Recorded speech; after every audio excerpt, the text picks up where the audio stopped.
We're live, friends. Welcome and thank you for joining us. I'm live from Philadelphia. My name is Ranjit Anipu, and I'm a co-founder of Be Waste Wise, the largest platform for video knowledge and live events in circular economy and waste management. Now, before we begin the online conference, I have some housekeeping notes. Recording of this conference will be available after this live broadcast. And if you'd like to post comments or ask questions, please use the chat box right below this video stream. And after each presentation, we'll take 2 questions for that speaker, and we'll have a longer Q&A session for all speakers towards the end of this conference. I hope this knowledge sharing helps you. And if you'd like to help us back, please share the recording of this conference and some very nice words about ISWA and Be Waste Wise efforts with your networks and colleagues. Before I go, I wanted to remind you that we have more webinars with some of the best minds in the world scheduled for the rest of the year in collaboration with ISWA, Waste Aid UK, and other partners. So please subscribe to our monthly newsletter and follow us on social media to stay updated. Finally, we are all, I think, at a point where we need billions of solutions to build a just society, create jobs, improve public health, quality of life, and our environment. And we can do all of that by solving waste. That's the good news. And for that, we need a platform bigger than what Be Waste Wise currently is, and we're working towards that. And we need more people who are as committed and as energetic as the women and men I've been working with at ISWA's Young Professionals Group over the past few months. So with that, handing this over to Mohammed Al-Samet. Thank you and enjoy. Mohammed, take it over from here. Yeah, thank you very much, Ranjit. Hello, ladies and gentlemen. We have come to the very first event to officially launch. To officially launch the first ISWA YPG online conference, the effects of improper management in Southeast Asia, local challenges and global solutions.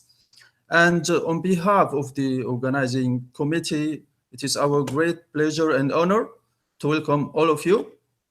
I am Mohammed Al-Samet, the coordinator for this online conference. As we all are aware that the ISWA YPG online conference is a jointly organized event by ISWA YPG and Be Waste Wise. So I'll just Ranjit mentioned that Be Waste Wise is the largest platform for video knowledge and live events in circular economy and waste management. To start this remarkable event, I'm pleased to invite Dr. Andrea Winterstetter, the chairperson of ISWA YPG Global, to deliver the welcoming speech and to moderate the keynote speaker session. Welcome, Andrea.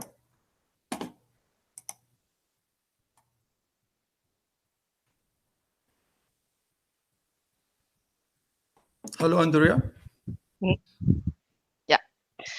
Hi everyone. My name is Andrea Winterstetter. I'm the chair of the ISWA Young Professionals Group and the chair for this conference.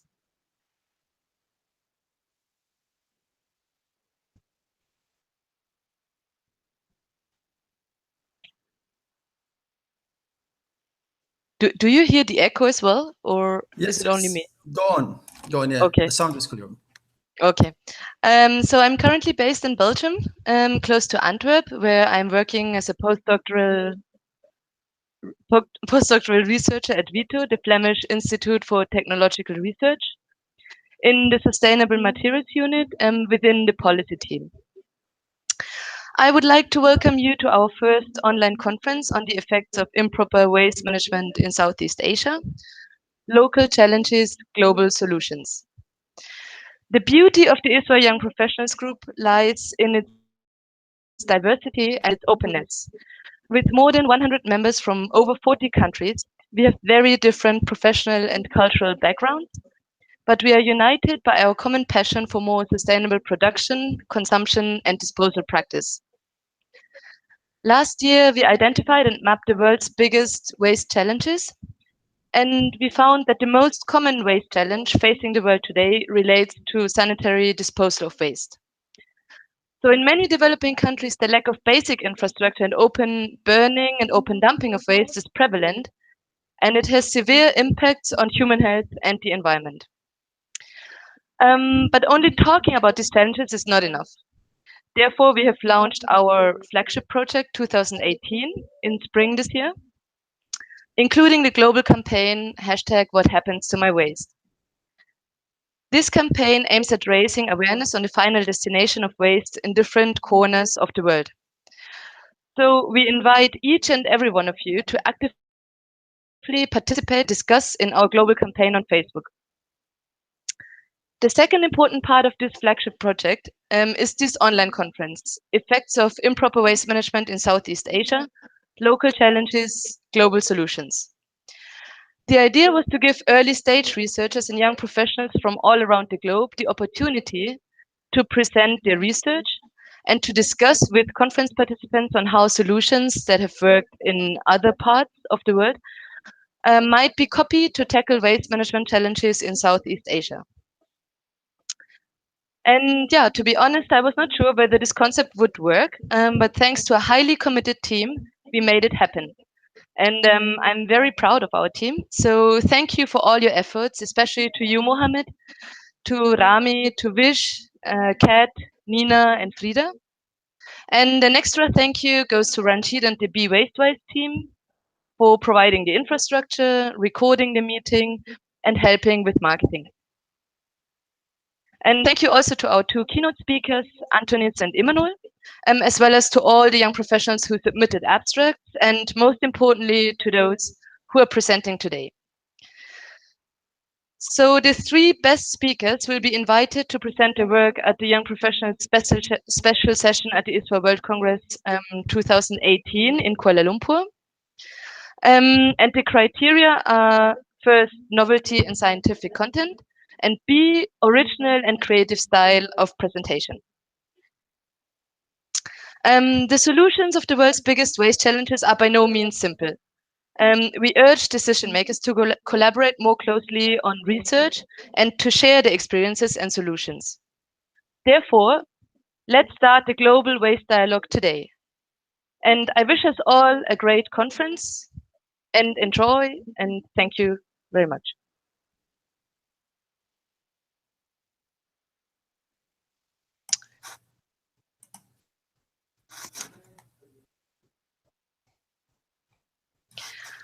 Yeah, now I'm taking great pleasure in introducing our first keynote speaker, Antonis Mavropoulos, who will give a keynote speech on the ISWA initiatives Marine Litter and Open Dumpsites. So Antonis is the founder and CEO of D-Waste and president of ISWA. He has been involved in solid waste management projects for 20 years in 20 countries, and he has completed more than 150 projects. His recent research work deals with globalization, megacities, mobile apps, and the challenge of Internet of Things. He is a fanatic futurist and a chess lover. He has invented the Waste Atlas, a global interactive waste management app, and he has also designed several mobile apps for recycling and waste management purposes. In addition, Antonis has published and participated in the writing of several books and scientific publications. Let's welcome Antonis Mavropoulos. So yeah, Antonis, the floor is yours.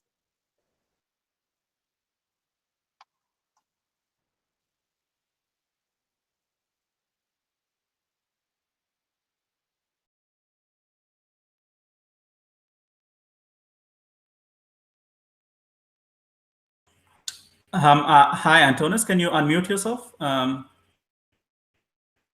Yeah. Okay. Is it better now? Can you hear me now? Okay. So, Andrea, I was telling that in my short CV, you have also to add that I'm a very good friend of Rajiv and Big Waste Wise, which I consider it's probably the best know-how sharing platform in the world on waste management and circular economy.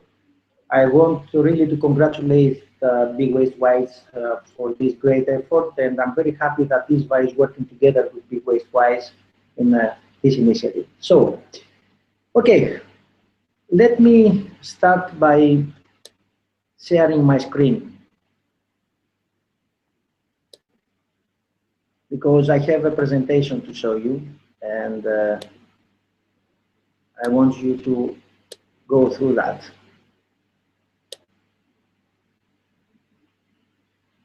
Do you look my presentation now?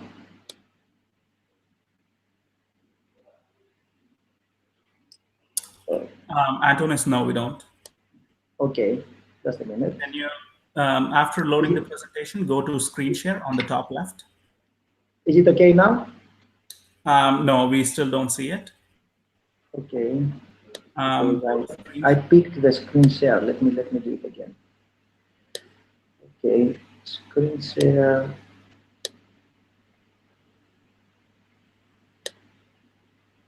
It says that the screen is shared now. Okay. But it's not. You are still looking at me. Yeah, I still see you. Yeah. Okay. Let me do it the other way around.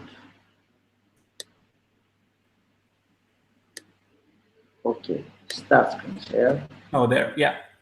Now you are looking you. Okay. Yeah. Okay. Yeah. Let's start. So, Andrea, thank you very much for this initiative. First of all, for me, the Young Professionals Group is a very important element of ISWA's new profile. I really believe that the openness and the wide spread audience of this group is an asset. And I do believe that with initiatives like this one, your first online conference, you really set the terms and the perspective for a future growth, because the Young Professionals Group is mostly related with know-how sharing. Now, I will speak about three things. What is marine litter and where it comes from? I will speak about marine litter and its linkages with waste management and how to address the problem. My lecture will be based on the outcomes of ISWA's work, but not only, as I do believe we need much more things to do than what ISWA has done. So let's start with this. Let's start with what is marine litter and where it comes from. I see that one major issue is to understand the science behind marine litter and to understand exactly what we have to deal with. So at this slide, you can see from a sample of 150 kilos that was taken in Alphonse Island, a remote island nearby Seychelles at the Western Indian Ocean. So out of these 150 kilos, we found out 20% beach sandals, these famous flip-flops, roughly 20% glass bottles, 10 to 15% fishing items or related, 10 to 15% items from the fishing industry. And here you can see where is this island. We found all of these samples in this beach. It's very close to Seychelles, but really far away from any other continental area. And this is important to be discussed because this island takes mostly touristic waste, touristic plastic waste, and tourism is a great contributor to marine litter. Keep this in mind, we're going to come back on that. Now, the problem is that marine litter is becoming a global challenge. It's very difficult to find any place in the world which will be plastic pollution free. There is no place from which we can escape from marine litter. We identified marine litter pollution in the Mariana Trench, just in front of the Philippines. It's the deepest part of the world, 11 kilometers depth. But we also identified marine litter in Point Nemo. Point Nemo actually is an island which we found it just 15 years ago. It's located roughly 2,700 kilometers equidistantly from three different far-flung islands. And actually, the nearest humans are often the astronauts in the International Space Station that flies just 400 kilometers above. Even there, the shoreline is full of plastics. So this is a dimension that we need to consider. We are speaking about a global problem. But for me, the real problem is not the visible one. We have to understand that marine litter and plastic pollution is a much more complex and complicated problem than is usually perceived. So let's see the material flows. What we have is roughly 4.8 to 12.7 million tons per year emitted from microplastics, direct emissions from coastal zones. Then we have 1.1 to 2.4 million tons per year emitted by rivers, which is a very important element. Maybe this is even more, but we don't have the quantification available. Then we have something about 10% of marine litter coming from the fishing industry. And then we have primary and secondary microplastics, where the emissions levels are really unknown. There is a rough estimation that it's about 32,000 to 236,000 metric tons already in the oceans, but maybe it's 10 times more. We just don't have the data to quantify it in details. Now, why microplastic is a bigger problem? Because as you see here, this is a small plastic fiber which has been eaten by a bigger transparent tube, which is actually plankton. So this is the way microplastics are entering the food chain.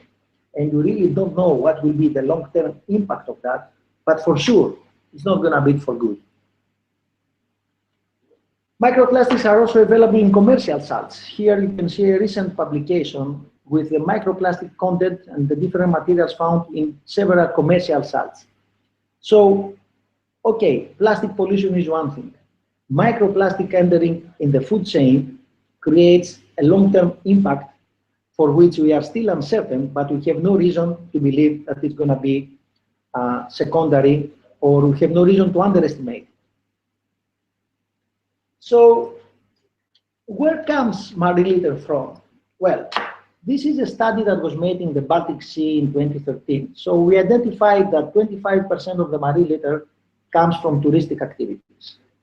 Then we have recreational fishing and recreational boating that contribute roughly 12%, 4% from normal shipping, and 5% from the ports.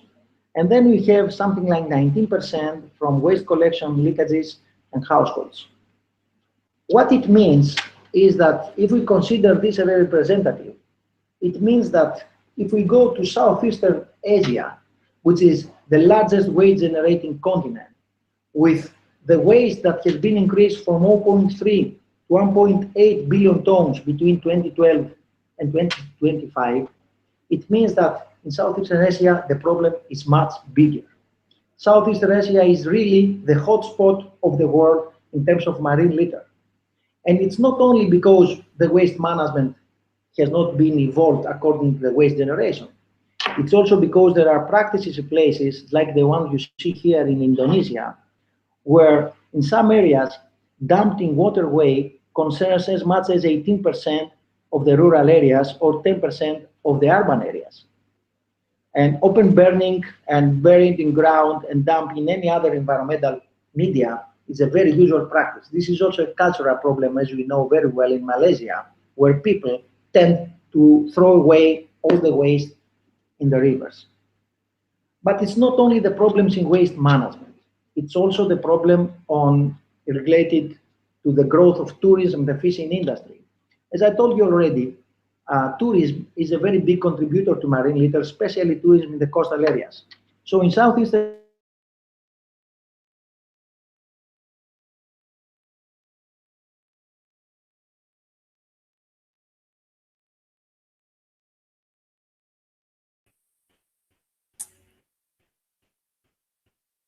Andrea, can you hear Antonis? the fishing industry here, it is has to do with all these three main elements: fishing industry, touristic activities, plus the problems in waste management. And this is the whole picture. Now, what is the result of this?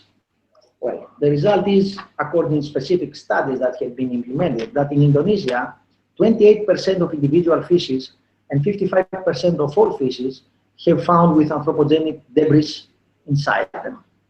The same comes from USA, and I want you to come with a conclusion. Maybe in USA the result is not 28 but 25, but that it means that we don't know where this marine litter comes from. Maybe Southeastern Asia is the hotspot of the world in terms of marine litter, but pollution recognizes no border and it goes all around the world through the streams. Back in 2017 in ISWA, we made this great report, Prevent Marine Plastic Litter Now. First time we identified a typology of the interventions required to reduce marine litter from a waste management perspective. And here you can see the main idea and the intervention points. What I want you to see, because the graph is really complicated, is that there are at least 7 different interventions that need to be done, and all of them, they have the same scope: to improve waste management, in specific from collection, from industrial waste, from port waste management, improving recycling, and things like that. And if you do all of this, what you can do is to reduce substantially the level of marine litter leakages from the current waste management systems. These interventions will help us a lot to reduce marine litter, maybe by 25 or 50%, but they will not manage the marine litter from touristic activities and the fishing industry. In practice, what you see is that 38 out of the 50 biggest dump sites in the world, they are straightforward related with marine litter leakages because they are very close either to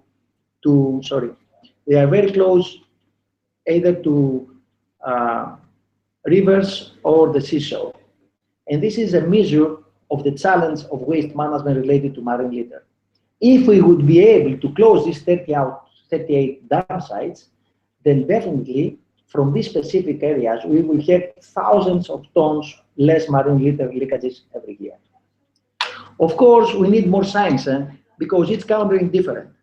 If you go to Philippines, you will find out that 74% of the plastic leakages comes from waste that has been collected.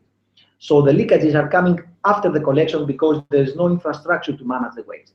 But if you go to China, you will see that 84% of the leakages are coming from waste that is not collected.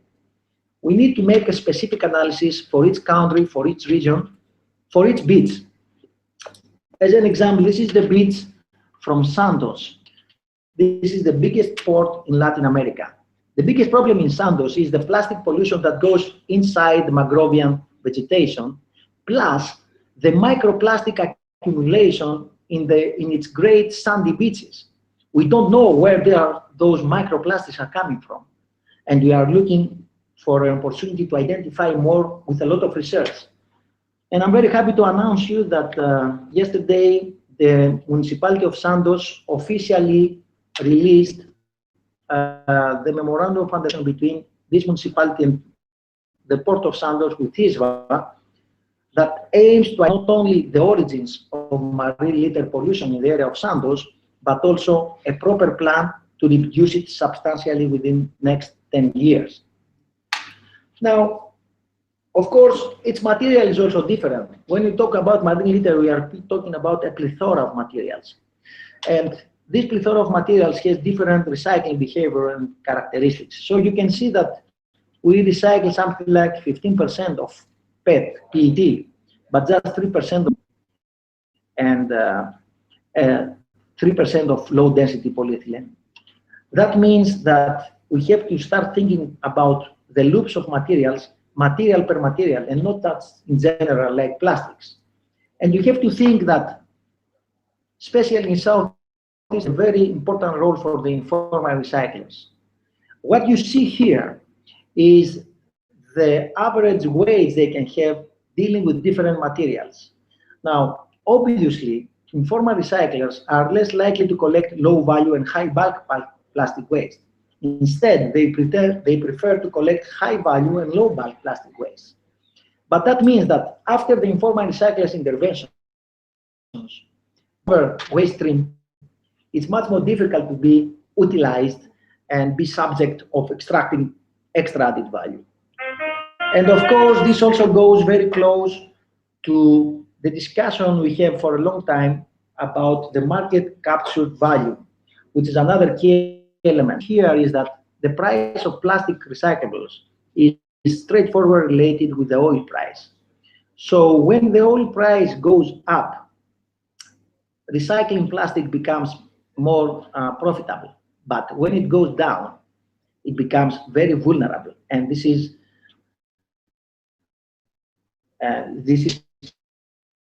so many oil fluctuations in prices. Recyclers have become very careful on how they set the programs, and they tend to recycle materials that are only profitable under the very conservative projections for the oil price. And this problem will become even bigger because now we have the China ban, which really disrupts the industry. So, hi, Antonis. What can we do? Can you hear me? Yeah, Antonis, you have less than a minute left. Okay, what can we do? Just started to ban all forms of disposable single-use plastics. Okay, that's one thing. But you have to wonder if it really makes, when you see the whole correlation between plastic production, circular economy, and marine litter, then you will identify that probably single-use plastics are important symbolically, but a very small part of the problem, and their waste management is not the biggest challenge.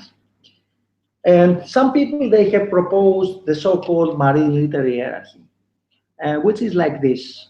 First, you have to prevent and reduce generation of waste that contributes to marine litter, to avoid the litter touching the marine environment, then collect litter from the marine environment, recycle, energy recovery, and final disposal. I think this makes sense if you think it's already in place. But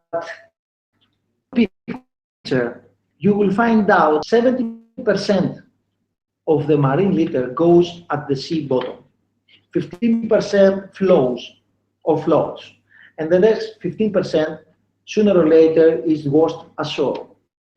So this is important to be understood in order to put the question, what are our interventions? There is no silver bullet, but if you allow me that, this is what we are doing today. We are doing a lot of cleanups and waste removal. And a lot of publicity has been given to systems to remove what floats from the oceans.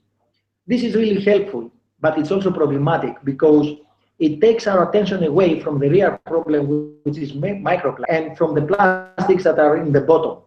So the more we are dealing with cleanups and innovative waste removals, the more attention and resources from the main problem, which is to stop the plastic leakages. Then the second we are doing, we are trying to improve recycling. This will help, but as I already told you, there are technical constraints that do not allow too much hope on that. The third thing in the hierarchy, and I think this is a very important element, is to close the dams and improve the pipe solution. And it is, we need to dispose of litter as much as possible. And then we have bans and taxes.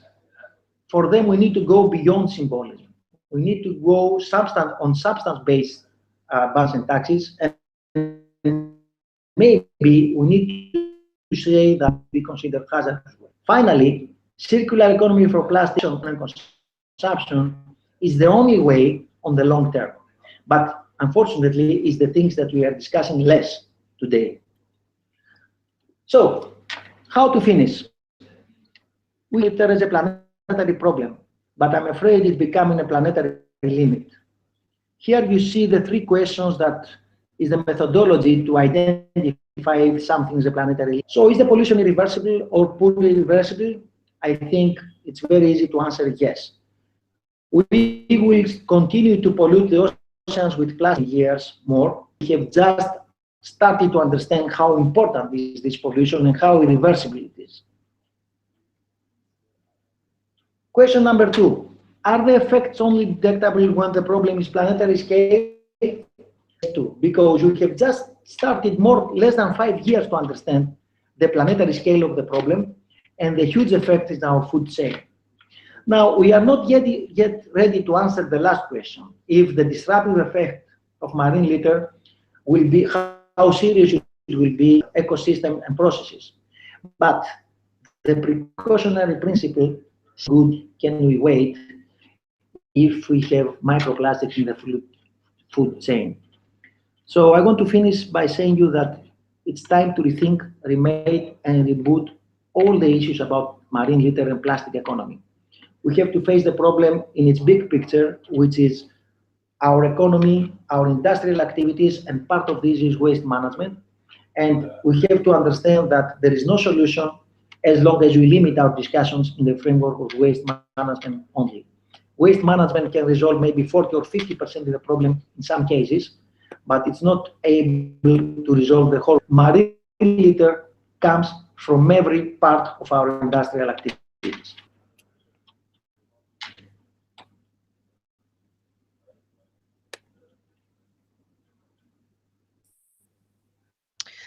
Great. Thank you very much, Antonis, for this excellent presentation. We have one very quick question. We're running a bit late already, but one quick question is waste incineration a solution for the developing countries in Southeast Asia, taking into account its cost that could be diverted into waste prevention and reuse instead? Good collection schemes and new circular economic model. So is waste incineration, is it the solution? Yeah, I understand. Well, I think that big discussion, you know, there are reports that support that the only immediate solution we have, especially in Southeast Asia, is to energy plants to reduce the leakages. But I think this is a little bit oversimplified because the problem in most of the Southeastern Asia places, and not only, the problem in most of the developing world is that we lack collection systems. So it makes no sense to build waste-to-energy plants unless we have a full system that supports collection, transfer, and recycling. So if you ask me what is the solution, I will reply again, there is no silver bullet. We need synergies between all the technologies. We need to consider the whole life cycle of plastic waste.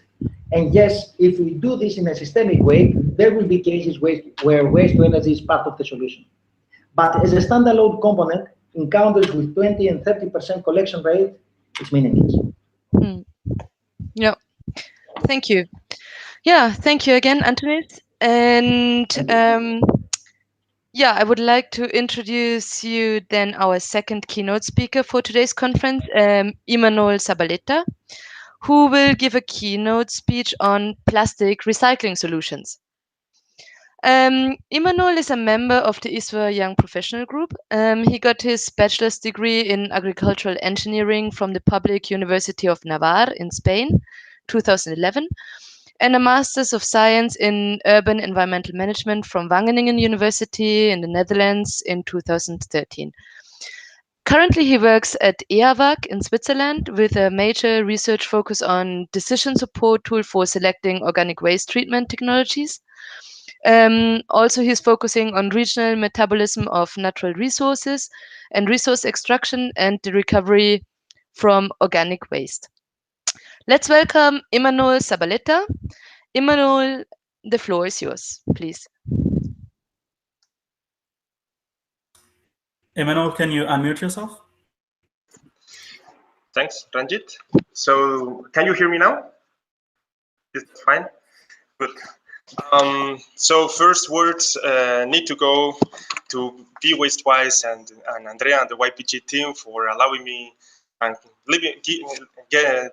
giving me this opportunity to spend these 10 minutes talking about such an exciting topic as plastic waste management.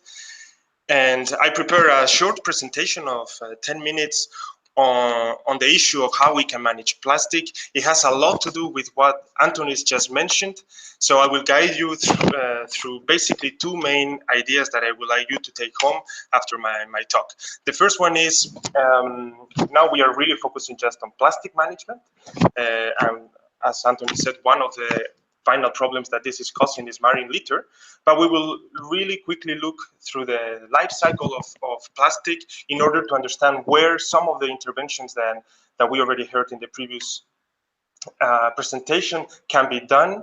And in order to understand this, I will also introduce 3 basic features that plastic as a material has, because that's also important to consider, because that would open us or close us several recovery options. For this, I prepared a few slides that I'd like to also share with you. So I'm going to share screens. Hopefully it works now. Good. Okay. So let's go for the presentation. The first question is, what is plastic? I don't know how familiar the audience of this webinar is on plastics, but plastics are basically, it's a synthetic material composed of organic polymers. And the chemical structure of these organic polymers determines if a plastic is considered PET or polypropylene or polyester, etc. The features that I want to talk about plastics are, first is the capacity of plastic to be remelted and reused again, and that's when we distinguish 2 main types of plastics. We talk about thermoplastics, if the plastic is it's able to remelt and solidify again repetitively, and that allows this type of material recovery. And luckily, 80% of the plastics in the market are thermoplastics. And then on the other side, we have thermosets, which only allow to be melted just once. So their material recovery from the point of view of material, it's limited in that sense, right? So that's important to distinguish. And the next feature is where the source of these polymers is. And there we distinguish 2 types of plastics. We can talk about fossil-based plastics, which are plastics that derive from fossil fuels such as oil or natural gas, etc. But then we also have bio-based plastics, which derive from biomass, be it from plant biomass or microbial biomass. And the third feature is whether this material, these plastics, is biodegradable or not. And there is a huge discussion here with bioplastics and not bioplastics, and sometimes even using confusing terms. But basically, we talk about bioplastics when they are either bio-based or biodegradable. Unfortunately, between brackets, most of our conventional plastics, the ones that we know, the ones that we are familiar with, fall and in this quadrant. They are fossil-based and they are non-biodegradable. This basically around 98% of the existing plastics fall in this category. And then we have 1 to 2% of plastics which fall in the other 3 quadrants, making interesting combinations. Probably many people are not aware that fossil-based plastics can also be biodegradable sometimes, right? So it's interesting to understand where the material that we are dealing with falls, because that opens a whole new opportunity of recovery, which in literature is referred as organic recovery. Good. So now I'd like you to have a look to this very simple life cycle scheme of plastics, right? Like, we can simplify it to the maximum extent, which would basically consist of these elements. We have the raw materials, then we have the plastic manufacturing process where we produce the plastic, and then we get to the consumers. Consumers, then that's when the plastic management starts, right? And there we distinguish two. I mean, we can open this more, but the basic 2 components would be uncollected plastic waste or unmanaged plastic waste, and then we have collected plastic waste. Good. So now, where do we want to intervene? Where are the interventions possible and the challenges for these interventions? There are 3 main points before I open that. There are 3 main points where we can intervene. The first one is actually, once we have the material, what do we do with it? That's one intervention point. Then we have also, what do we actually do with the uncollected plastic waste? How can we avoid this? There we have a whole different set of interventions with which Antonis already explained, which are also covered in the Marine Litter Task Force Manual. And then we have also interventions in this side, which are mainly covering prevention, right? So here I open this diagram. We see the recovery possibilities, but also reuse. And finally, we have prevention strategies, which come more into this section. So very few examples, and very briefly, because there are numerous examples for everything. When it comes to material recovery, as I mentioned before, we can remelt and melt and produce again the same plastic bottles if we are talking about thermoplastics, but we can also do a lot of many other things with these plastics, right? And these are very local solutions, but inspiring at the same time. We can use plastic to produce any sorts of houseware. We can use plastics to produce tiles following the waste aid, heat instructions, or for construction material, etc. Then we go to organic recovery. Here we distinguish they need to be biodegradable plastics, and the most common approach is to use industrial composting, which requires these conditions. And then there are again opening whole new ideas and opportunities, such as the plastic-eating worms, Galeria Melonella. So these are all new things that are slowly opening this very small sector at the moment, still in its infancy in a way. And the final opportunity would be thermal recovery, right? Extracting the energy content contained in the bonds, in the molecular bonds of plastic.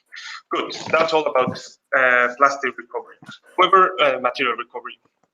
However, there is one big challenge here, and that's to get into this recovery options, plastic needs to come already segregated. And not only segregated, we need to incentivize the collection of plastic separately. And for that, we need strong and stable markets, which are often lacking for this material, right? So here, very simple but interesting example are the different waste banks that exist in different countries of the world. Here I'm showing the one called Plastic Bank, which is from Haiti. It's an interesting initiative where people bring their materials and exchange it for money or whatever, and then that material is sold as a fair trade plastic to manufacturers, right? Like Coca-Cola, instead of buying virgin plastic, 100% of virgin plastic, could decide to also buy a given percentage of this fair trade plastic and get a brand. So these are interesting initiatives that create those stable markets. Now we move into the other end of the life cycle, which is collective plastic. I'm not going to expand here because Antonis gave us already a lot of insights. The challenge here is to collect this waste first, but also to avoid it. And there we need to make sure that there is collection service, that we prevent litter, that we upgrade the landfills, etc. And now we move into the prevention side, and with that I will finish.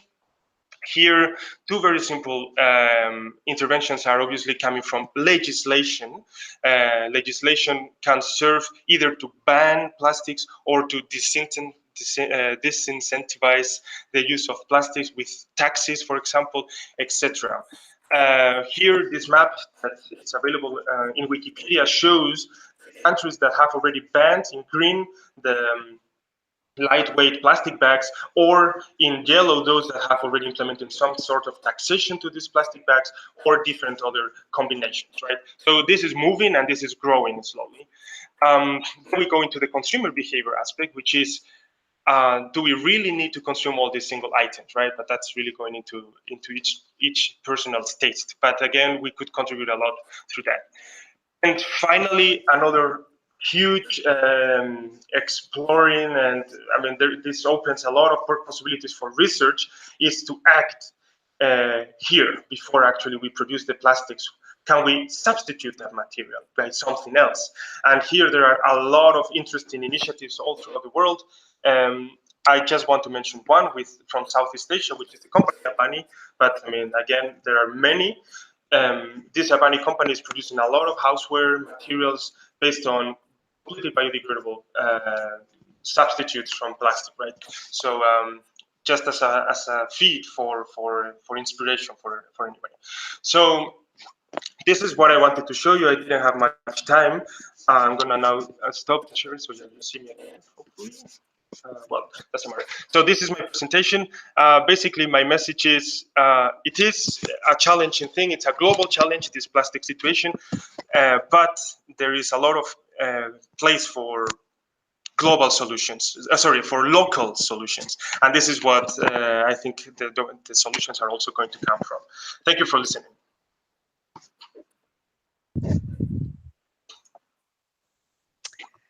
Yeah, thank you very much, Imanol, for this very interesting and informative presentation. Yeah, we have come to an end of the keynote sessions. I would like to thank again Antonis Mavropoulos and Imanol Zabaleta for sharing their presentations and their keynote speeches with us. And yeah, now it's time for me to hand over the virtual microphone to Mohammed, who will guide you through the rest of the program and moderate the next sessions. Thank you very much, and Mohammed, I hand over to you.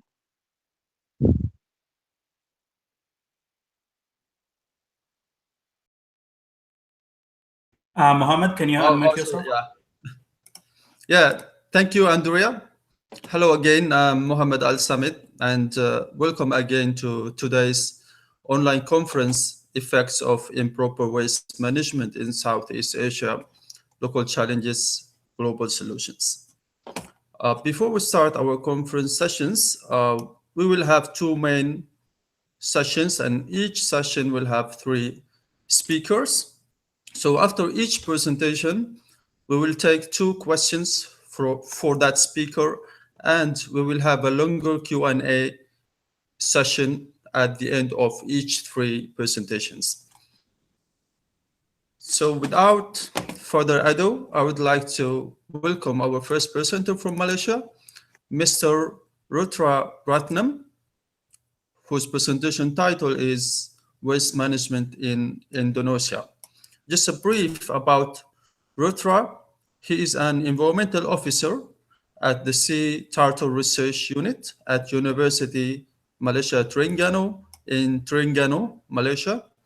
He got a Bachelor of Science in Marine Science, and his research interests include microplastic studies, and he works towards solutions for plastic pollution.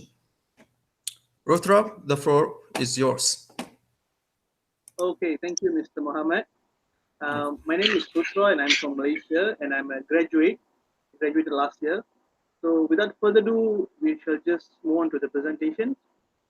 So let me just share the screen.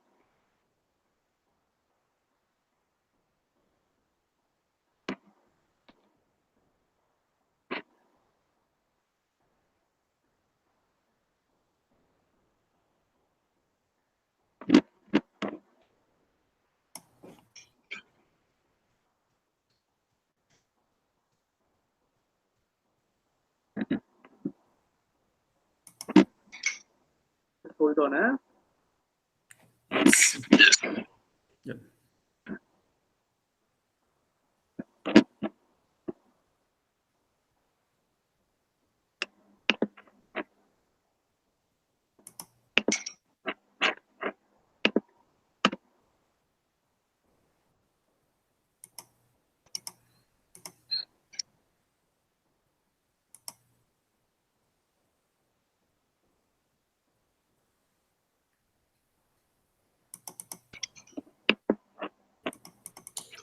What's going on? I'm just sharing the screen, sir. Okay, done.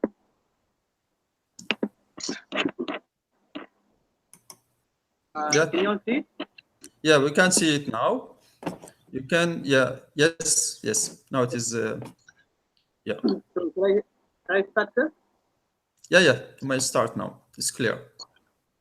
Okay, good day to everyone. So today my topic would be on prospect of municipal waste management through waste to energy project in Indonesia, which is a country in Southeast Asia. My name is Rutra Ratnam, and today I'll be telling you all about mainly focusing on plastic. So previously, as per explained by Mr. Antonis on what is plastic, and also Mr. Imanol has actually given a detail on how we could recycle plastic. I would like to further do on explaining on the type of recycle that we can do on plastic, because individual recycle is not working for this current world.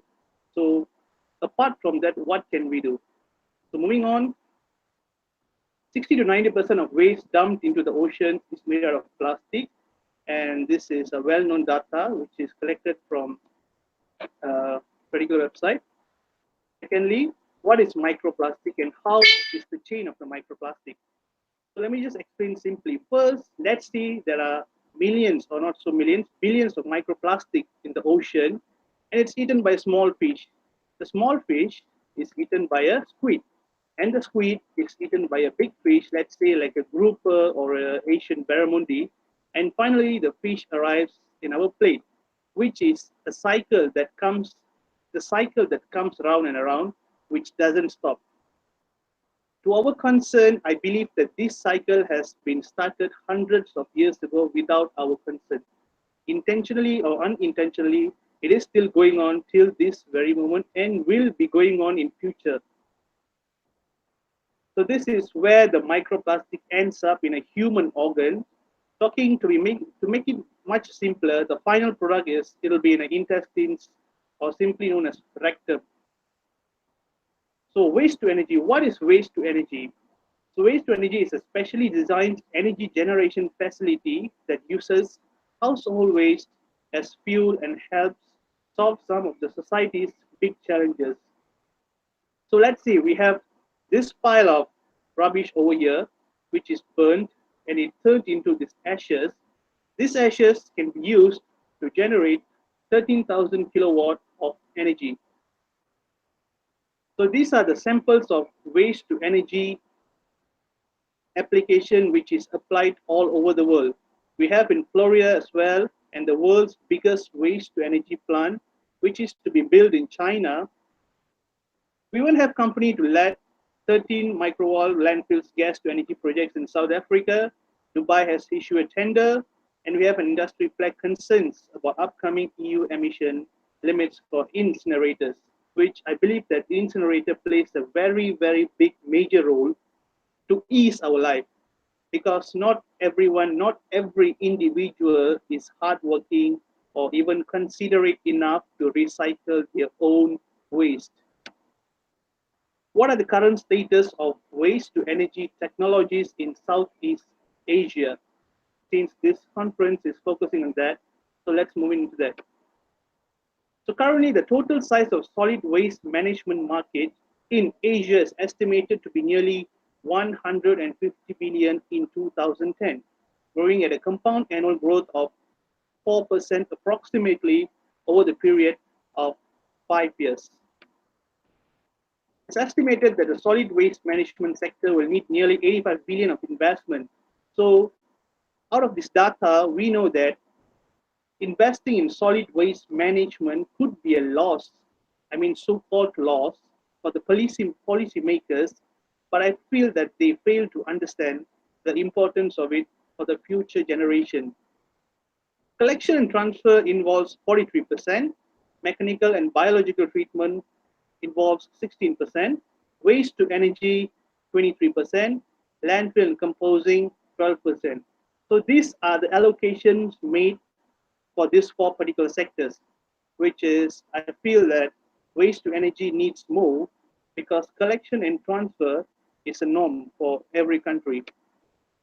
The process, let's just make it very simple for everyone to understand. How does this incinerator works and how we could convert the waste into energy? We'll make it just simple as possible for people's understanding. So first, the rubbish is burnt in a chamber, which is very pretty simple. Coming up next, the heat is used to boil the water in the chamber. Up next, the resulting steam drives a turbine generator that produces electricity. And besides that, 3 million bricks is made out of the ash.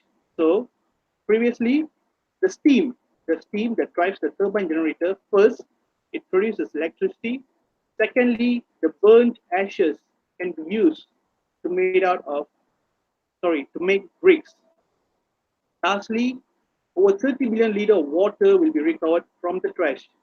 So there are already proven technology, and this technology has also been implemented in Nigeria.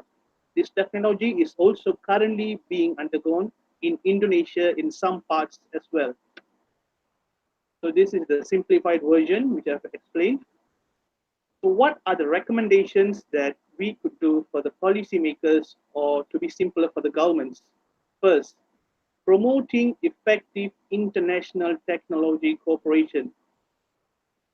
So what my presentation focuses is actually on the incinerator. My question to the policymakers and government is, instead of investing on many economical, yes, a nation, a country needs its economical development. Besides that, moreover, in 2018, I believe that life expectancy is much important than money. But I believe that not many policymakers, lawmakers, or even the government understand this because it is a simple human greed that when we have more money and when we see more money beside us, we would tend to collect all of it by ourselves. But thinking about our futuristic generation, I could say clearly that we will be one of the luckiest generation to look at our son, child, or even our grandchildren dying at such a young age due to pollution and even plastic. Secondly, waste hierarchy. We have to support the waste to energy industry because they have an important role. Okay, this is a waste hierarchy from Columbia University, and the top bottom one is actually added by Mr. Ranjit, which is unsanitary landfills and open burning, because previously it was only left out with landfills that do not capture CH4 methane. So I believe that unsanitary landfills is much important, and Mr. Ranjit has done his part in adding this into the hierarchy to reach the understanding of the human. And thirdly, policy effectiveness. As I see, effecting a policy or law or making it or tightening the law is no longer applicable for these days because no matter what law the government does, we humans don't even tend to follow it. For instance, when there's a red light and that's the time we'll be speeding up because important for us is not to follow the rules, but it's just for yourself. What about plastics then? And finally, this will be my final solution, which each and every individual should take up instead of relying on the government or any other policymakers. Self-realization. I believe this platform, ISWA YPG, is a very, very, very good platform to reach out to the people over there, understanding that each and everyone needs a self-realization on understanding how important to for how important this plastic pollution is. Maybe it's not for us. Maybe you're old now. Maybe you might die in 10 years' time. But then thinking about our future generation, I don't think so. We might be seeing them happy in future. Finally, I would like to tell about the law of karma. I believe that all of you are known about the third relativity law of Newton. So what it says that every action has an opposite reaction, and the same, the law of karma. What we do is actually what we get back in return.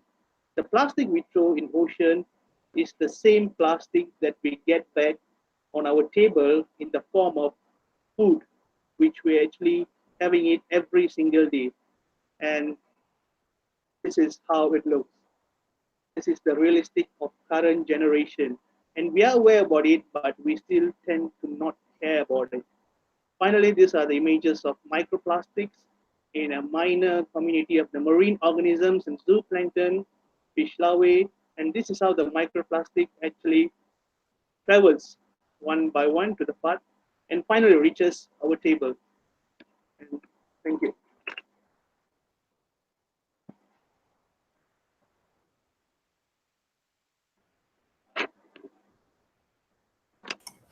Mohammed, Is that the end of your presentation? Yes, sir. Yeah, thank you very much for your insightful presentation. As a reminder, you can still submit questions through the questions pane in your attendee control panel, and presenters will answer them during the Q&A session. Okay.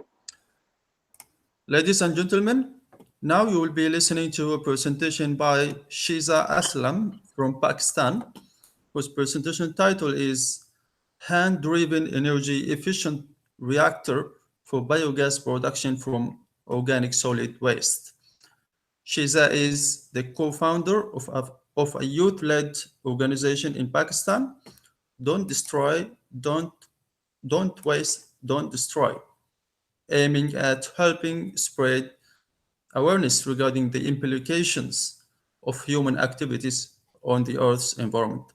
Shiza studied environmental engineering at the University of Sciences and Technology in Pakistan, with a focus on financial visibility of waste management in developing countries. Shiza, the floor is yours.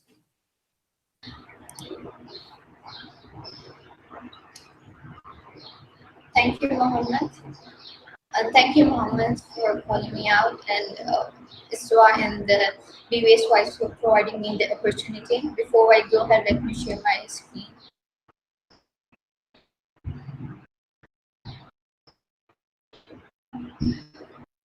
Can you see it all? Yes, we can see the screen now. Yes, so I will be going to explain one of my work that is a project we did under my bachelor's degree, and driven energy efficient reactor for biogas production from organic waste management. So basically, the idea was the organic waste is one of the most major component of the whole waste cycle in South Asian countries, specifically in Pakistan, India, Sri Lanka, Bangladesh, and so on. Typically in Pakistan, there is 0.3 to 0.6 kg of waste generated per capita per day, with annual rise of 3.4% as the population growth is increasing and so on. So because of the improper waste management, collection system, and the segregation, it caused environmental effects, economic and even health issues. And this caused to inadequate solid waste management system because there is very limited recycling, collection, and segregation. So what it imposes is impose critical environmental and social drawbacks to informal sectors specifically. And of course, we need the developing countries need clean and affordable energy. But the main focus of this study was to contribute to the carbon footprint of the whole food waste, because most of the South Asian countries lies on the equator of the earth, and because of that, they are highly vulnerable to climate change. And as you can see, the South Asian countries are producing around 350 kg of carbon dioxide per capita per year, and causing them being vulnerable to the climate change, as Pakistan itself is the 7th most vulnerable country to climate change. So we designed solid and aerobic solid waste management. Before I go further, let me just explain what anaerobic waste management is. So there is two types of waste, basically for organic management. There is composting and there is decomposition. In decomposition, we have anaerobic decomposition, like wet decomposition and dry decomposition. And both are hypoxic and anoxic conditions that are without oxygen. So what we did is we shredded waste so that the surface area could be enhanced and microbes could work more efficiently. Then we filled up the tank that we designed with organic waste up to 70%. The remaining 30% was left for the biogas to be collected. Inside the reactor, there was all of the material was kept for around 25 to 35 days. That is called the hydraulic retention time. During the hydraulic retention time, what happens is the waste is decomposed into smaller molecules and sub-molecules, like polymicron proteins and sugars are decomposed into lipids, and protein into nitrogen, and so on. All that happens inside hydraulic retention time, and the tank itself is highly dependent on the microbes or consortium itself. So therefore, the pH and all of the typical factors that it runs during the decompositions are highly dependent on the microbes. Therefore, we have to test pH and several of the factors. And at the end of the whole process, when it is done efficiently, biogas is produced as an end result and digested that can be used as a fertilizer. For our design, we assumed that through a literature review that gas composition of 150 and 300 liter biogas is enough to produce one meal per person per day. And therefore, we considered that 1 kg of kitchen waste is sufficient to produce 100 liters of biogas. And because the organic loading rate of 5 to 6 kilowatts of volatile solids per metric cube per day is sufficient to produce 100 liters of biogas. And as I also said already, that the hydraulic retention time, that is to keep the waste inside the reactor, that is 25 to 30 days. That is for the initial time period only. After that, the continuous waste can be put into the reactor on the daily basis and extracted, digested out to use the fertilizer as fertilizer. For our waste, we used cooked waste around 40.93%. Food waste was around 19.63%. Vegetable was 39.4%. Whole it together was 70%. As an inoculum, as I said already, this process is solely dependent on the microbes, and therefore the inoculums just facilitate and accelerate the process. So for that, we uses cow dung as 50%. That was high in total solids, and then digested slurry that had liquid portion as well, 50%. So 80% of the total digesters volume was filled with substrate plus inoculum. For the batch phase, that is where we typically call the hydraulic retention time, we maintained a particle size of 30 millimeter, and initial feeding was up to 80%, 20% left for the biogas collection. Substrate was 54 kg as whole, and inoculum 22 kg as weight. Temperature conditions were mesophilic conditions, and pH was adjusted subsequently. So this is how our digester looked like. So here at the top we have the biogas outlet. We ensure that there are 2 biogas outlets in case if one just gets plugged off, so to let the gas flow out. Here we have a digested outlet. After the batch phase, one can put the waste on daily basis through inlet feed, and they subsequently have to take the digestate of a certain amount out, and that can be used as a fertilizer. This is a water jacket to ensure the mesophilic condition. The good thing about it is that we applied the principle of thermosiphoning, and we hardly have to fill it once or twice a month or so. Then we have the manual mixer, as it is hand driven, just to ensure the mixing and the process goes smoothly. And this is the biogas meter through which we recorded the biogas measurement. As I said, that this is highly microbial dependent process, so we have to measure several factors like pH, total nitrogen, and total ammonia nitrogen, alkalinity, and so on and so forth on daily and weekly basis. So here is one of the results. NOH, we recorded pH and alkalinity, and as we progress in the initial, the pH is low because there are several processes going on like hydrolysis and acidogenesis. So in the start, the pH is supposed to be low. Then it gradually rises up as the ammonia is produced, and that neutralizes the volatile acids already produced. And because of that, as we can see from the results, that ammonia inhibition occurred, which is a good thing because that can affect the microbial activities significantly. The biogas meter was used to measure the biogas reading, and we had daily measurement observation depending upon how it is being working out, and we were eventually able to produce between 120 to 140 liters of gas. As explained, 100 to 300 liters are sufficient to produce 1 meal for 1 person.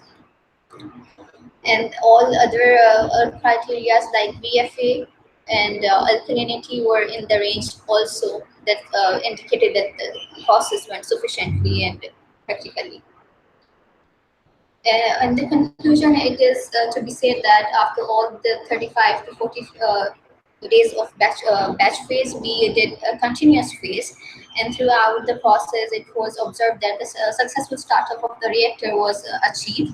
We definitely had decrease in pH in the start, which is the normal thing, and then it because of the volatile fatty acid, and then it just went on a stable state. Then biogas production started once we all the factors are at optimum conditions. VSATS decreased with time due to solid degradation because of the hydraulic retention time and all the microbial activities. In the startup, we used 56 kg of food waste was used, and that has the potential of to reduce 7.84 meter cube of methane. That is the potential greenhouse gas, as we all know, and that can save up to 0.14 ton of carbon dioxide emissions. This just a small reactor is able to save our environment from 0.14 ton of carbon dioxide. So if it is localized and decentralized and established at various levels, it can be of potential use. Through its design modification, we were able to successfully say that it can be used at houses, cafeterias, restaurants, and even can be used as a decentralized system. As we believe that the aesthetic appearance of any product is very important, therefore we designed, not we, a friend of ours designed the marketing aesthetic design of it, the engineering design. Here are some of its design. We just shuffled a bit of its position vertically just to make it more friendly to the flats and balconies where it can be placed. And with this, I would like to end my presentation. Thank you for listening, everyone.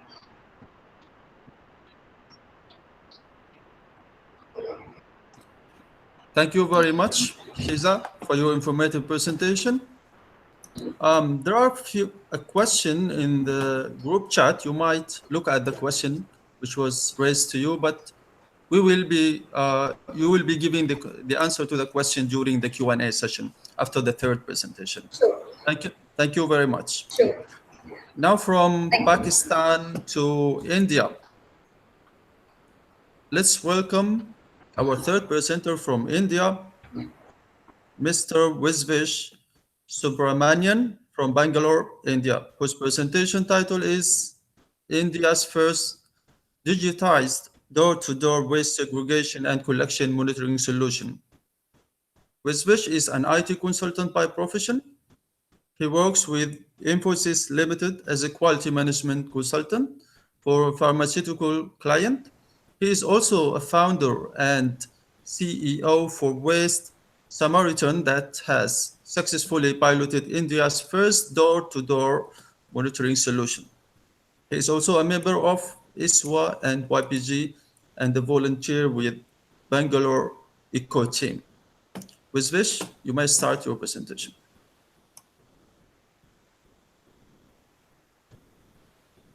Hi all, Visvesh here. I'm an IT consultant by profession, as you said, but I'm a solid waste management enthusiast. So I've primarily worked on a small scale project, but with a lot of technology involved. So I might have a lot of data to present, so kindly bear with me. It's sharing my screen.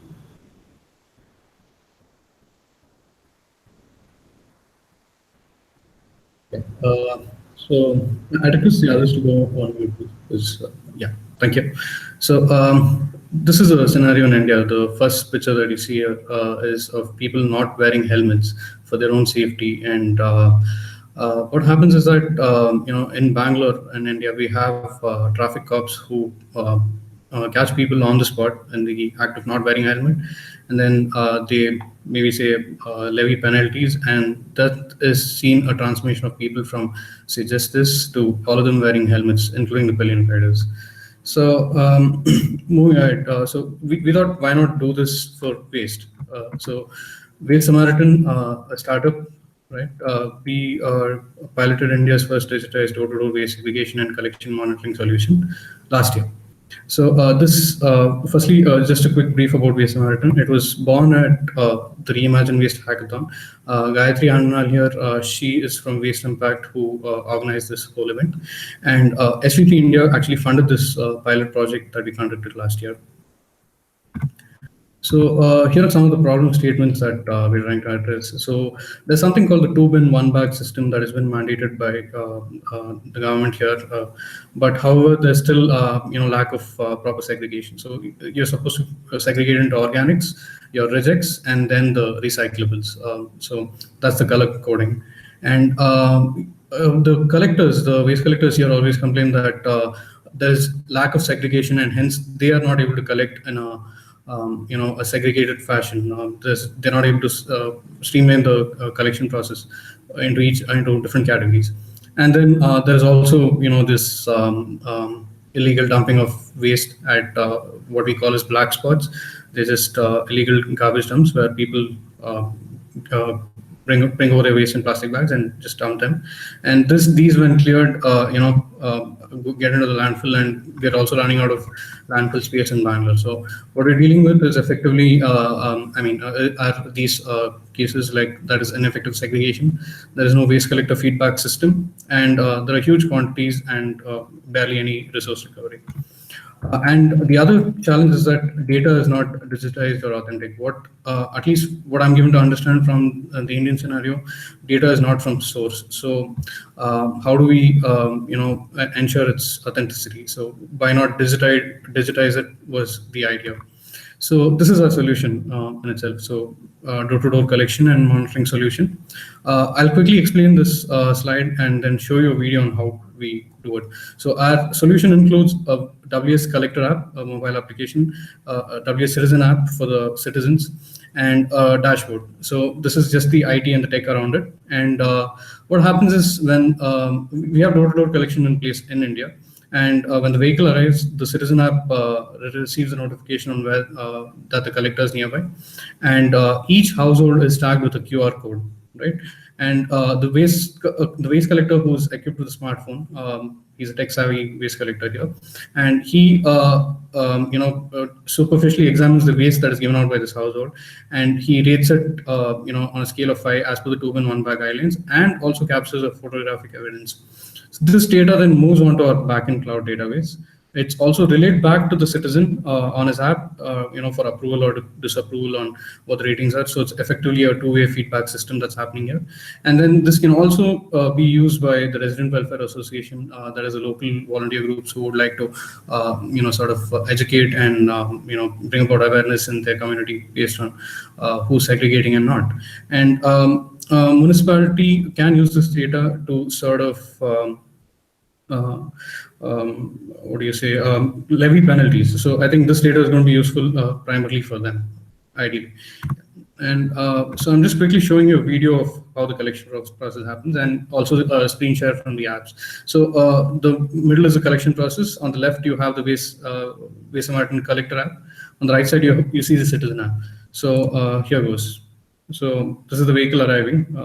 So I'm going to start off with a video of the Citizen app as well. So there you have this option to track the collector. You get there and you can see the collector's route that has been assigned to him for that particular day, right? And then in the backend, this is I'll just pause this video for a second. This is what is happening on the Waste Samaritan collector app. So he starts collection. He's recording his attendance for the day, and he starts off with the collection. So there you see him superficially examining the waste, right? Then he gives a particular rating, takes a photograph. I'm sorry, these two videos are not synchronous, but I'm just trying to explain the process in itself. So yeah, these are the photographs that he's taking, right? For different categories of waste, as you see on our app here, right? So there you see him scanning the QR code. Yeah, checks the waste. So there's also so at times if the citizens have come out to give their waste, there is also an active feedback, so saying what is wrong with the waste, so that people learn to segregate better the next time, and also so this is the app, and I'm going to stop sharing, stop playing this video now. And yeah, so you see him giving the active feedback, and this video is done. So quickly, I'll finish with the citizen app as well. So the citizen can see who's the collector who's come for collection, the date and time at which the waste was collected, and the rating. And they also have a link to go see what the photograph that has been provided, so that they can go back always and fix where they've gone wrong. So here's the thing. And then there's another interesting feature. We have the community standing graph. So this is sort of to bring about some gamification, to say that you have everyone's data, which is like sort of masked. So the QR codes that you saw earlier, they were like, it had WS174. These are all generic codes. You don't have any household address or details being revealed. And so you can clearly see here that WS060 has influenced 5.8 and 5.9 on achieving proper segregation. This is on a scale of 5, the rating, and this is a particular household. So this has worked out in one way to sort of bring about this peer pressure and ensure that people segregate. So moving on to the next slide. Right. So we did this pilot last year, and this was done in Bangalore, India. And we chose this ward Dumlur, which is ward 112, and we did it within block 12. Actually, it's block 4 now. It's changed slightly. So it's block 12, and these are the streets that we covered. So as you can see, the scale of the project is really small scale for now, but then we did get a lot of data out of it. Out of the whole thing. So we launched the pilot in mid-May, and we have staggered data over the next 3.5 months until the end of August. So when I say staggered data, they were initially just 80 households, and they were like QR codes only for these 80 households, and then we added QR codes at multiple points, and they're all reflected here. So I'll just quickly move to our dashboard where I can show you where all the data is present, and then show some results from there. So here's our dashboard, right? You see this is block 4 now. Total number of sites, and the total number of plots, and number of residential and commercial plots, we have data on them. And what is the average quality of segregation across the whole community that we've tagged, and what is the total, these are the data points that are captured on a particular day. So I think this I had chosen somewhere like around July 28th. So you can see there is some amount of unsegregated waste being given out, and some people haven't given out waste at all, so no waste. So these are data points. This is just a measure. And then what an admin has to do is just scroll down a bit and just ensure that everything here looks as light as possible. So when I say that, better the quality of segregation, and so greater the rating. So your lighter shade indicates those across each category of waste. So this is dry, wet is your organic, and rejects. So, and you can also see the whole thing on a map interface here below. So you can identify, peer pressure and segregation patterns. So you can see these two households usually don't give out waste, and all that is all made available on our dashboard. And I'm going back to our slides. So you can see the impact that our pilot created. So from May 17th to August 2nd, initially it was only across 80 households, but over 152 houses. So we can clearly see there's been an increase in the 5-star rated waste. So that is purely segregated organic waste without a plastic lining. So that is the quality of segregation. And when I say 4-star, that is effective as well, because it just contains traces of paper or plastic, or it's barely anything in the. So you can see those segments having improved across all 3 categories. Right, moving on.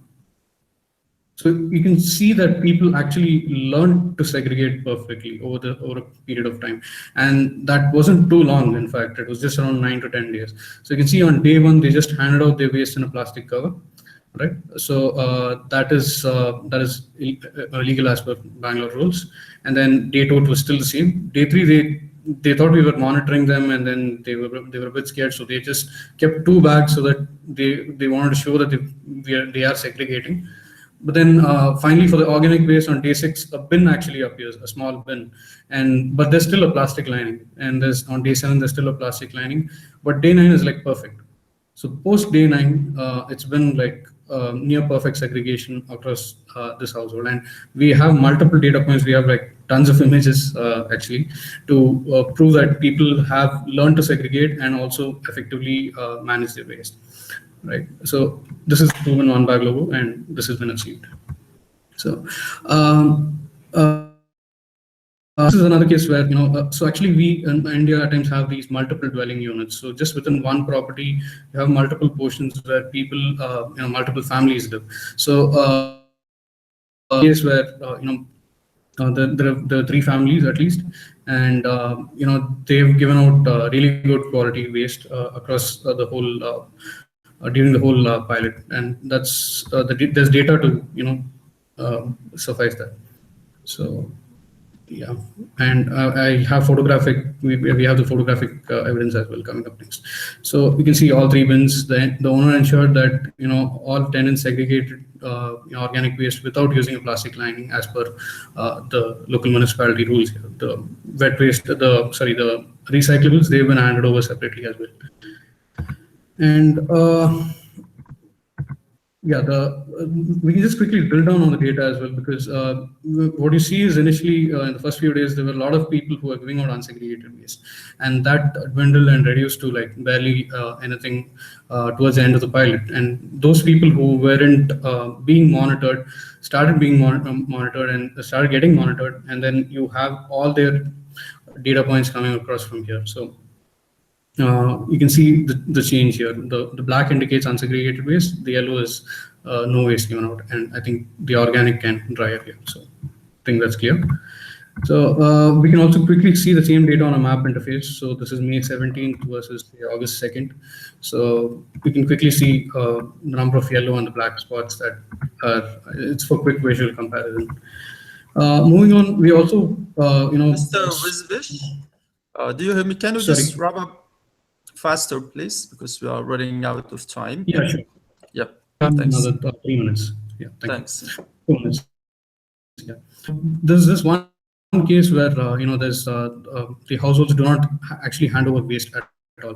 So what happened was that we figured out that the person who was actually running the bakery next to it is actually the person living. So he would mix his waste along with the bakery's waste. They would give it away to the local municipality, and there's another case where people there was this particular household that wasn't giving out waste regularly and giving out unsegregated waste quite a few times.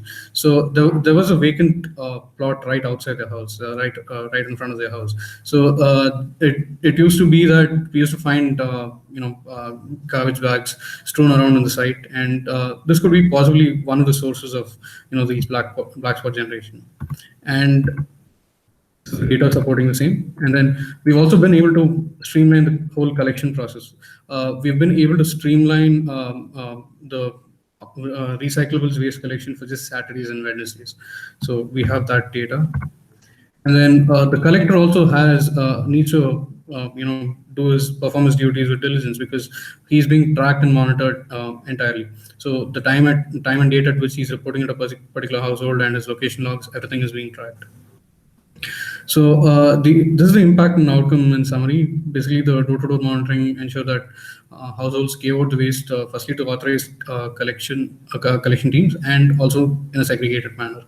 And there has also been a great reduction in the quantity of the mixed reject waste overall. And this also, as I already just said in the previous slide, it's just about the streamlining of collection as well. But this has had a lot of social impact on the waste collectors. They're treated with dignity and much better now, because they have tech in their hands and they have a say in people trying to complain against them. And what actually worked for us was a little bit of political support, because we need their permission and the municipality support, of course. The QR codes which tags every household, that was really effective. And during the surveys and the door-to-door campaigning, we did tell them about the QR codes and the whole project in itself. And also, the first slide that you saw, the fear factor of paying a penalty actually transforms people, and that's what actually worked for us in this pilot. So this is some images. You can see purely segregated organic waste being collected, and This was just the basic infrastructure that was required. So effectively, it was just transformation and behavioral change that we saw across the pilot, and we have data for that kind of change that has happened. So thank you. I'm just done with my presentation. Thank you very much, Mr. Wisvish, for this detailed and informative presentation about this modern and digitized door-to-door waste management, waste segregation, and collection monitoring solution system. Thank you very much. Thanks, man. I would like to thank again all three presenters for your informative and interesting presentations. Ladies and gentlemen, now we come to question and answer session. So we will be reading, we have chosen some questions from that chat group. The first question is intended to Mr. Imanol. Imanol, are you still online?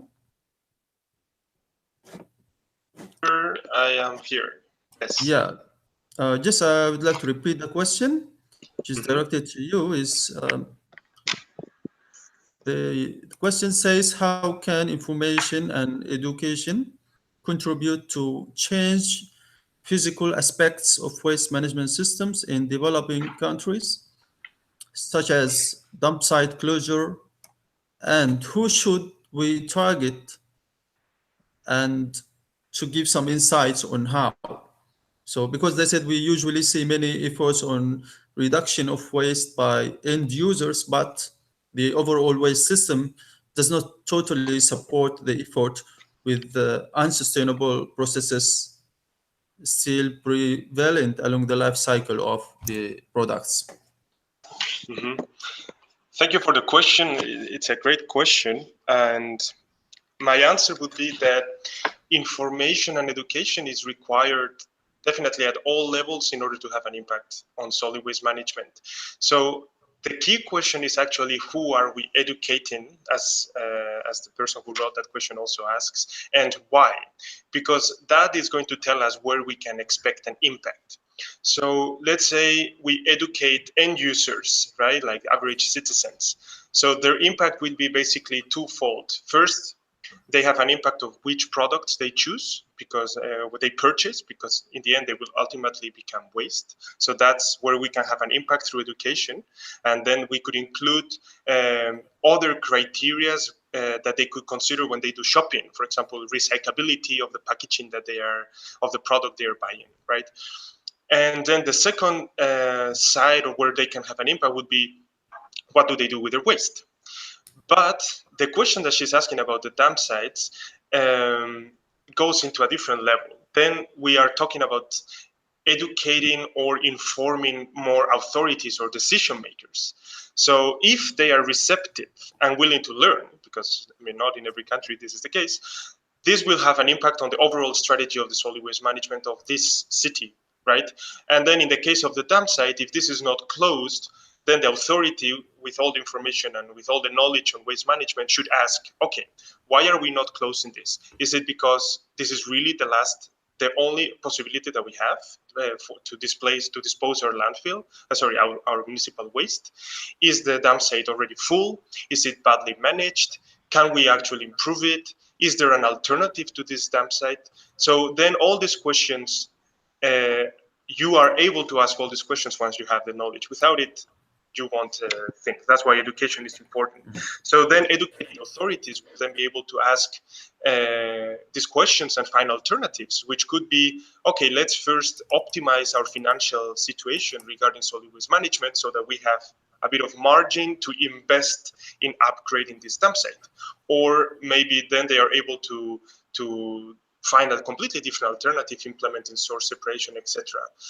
So it's complex, and my answer is education and information is required at all levels of stakeholders. Thank you very much, Imanol.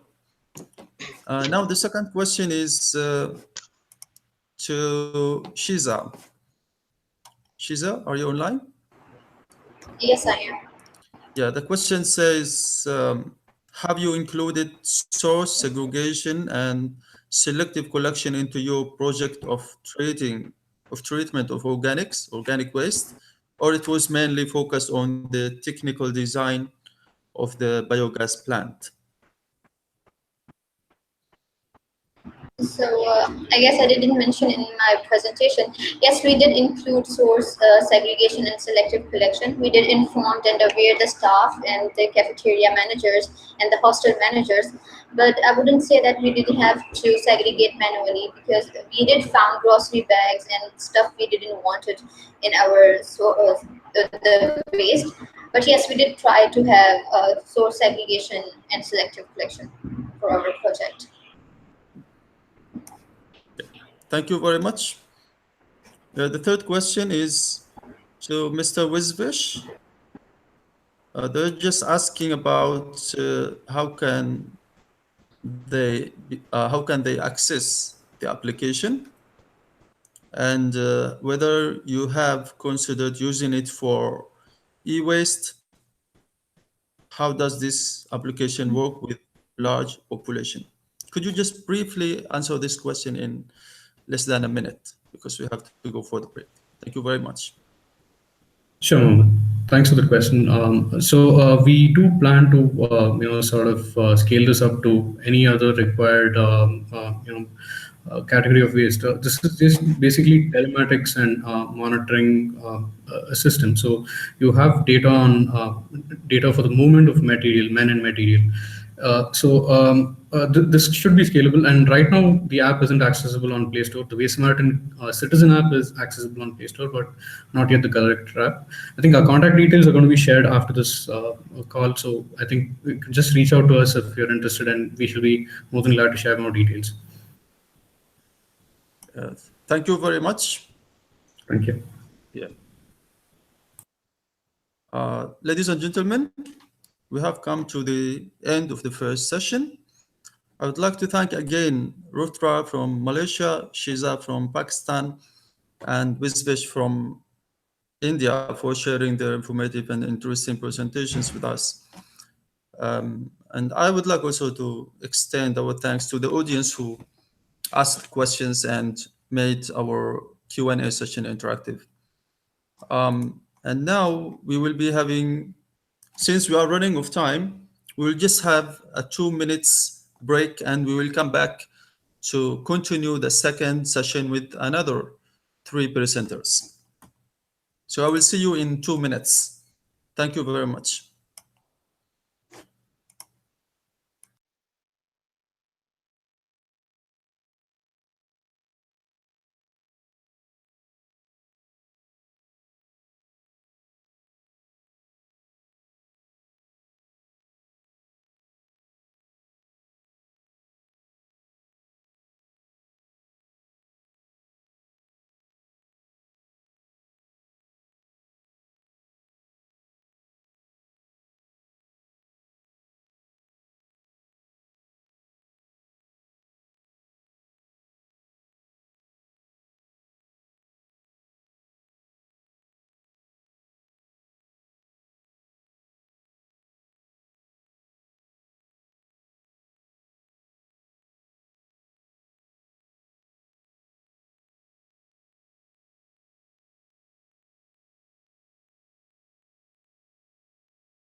Hello, everyone.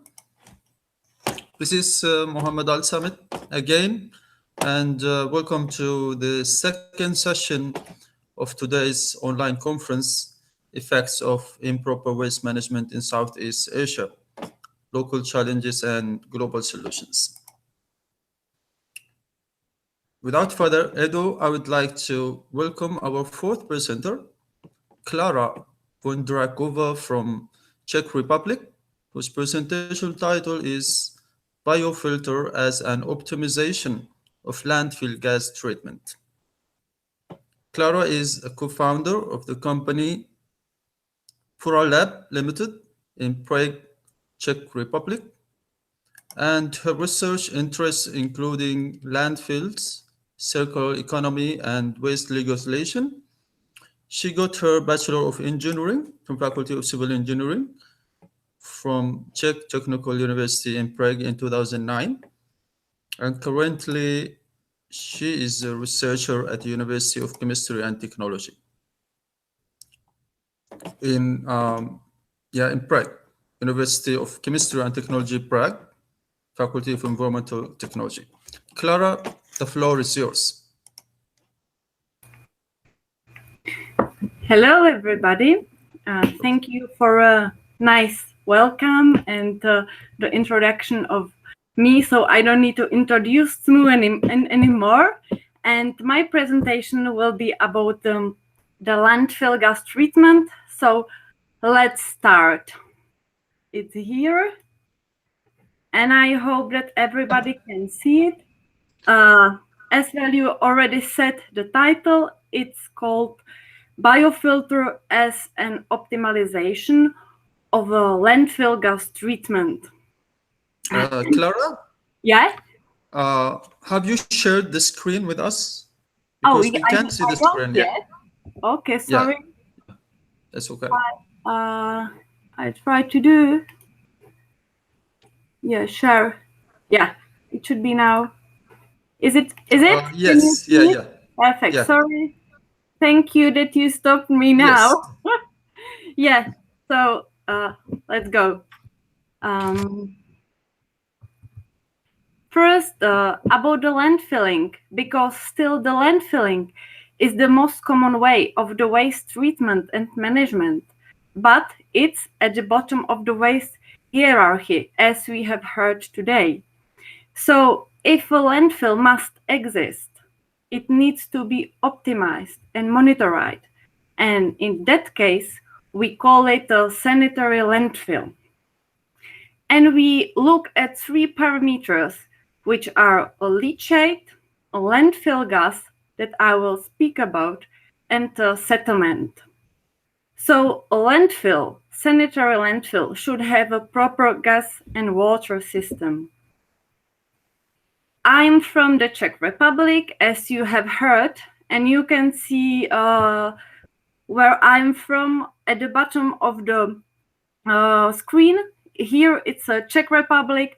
We don't have any seaside, I have to say, but we have the plastic waste, yeah, as well. So back to the landfills, we used to have the sewage dams till 1989, but later the first waste law was adopted, and as well the Ministry of Environment was established.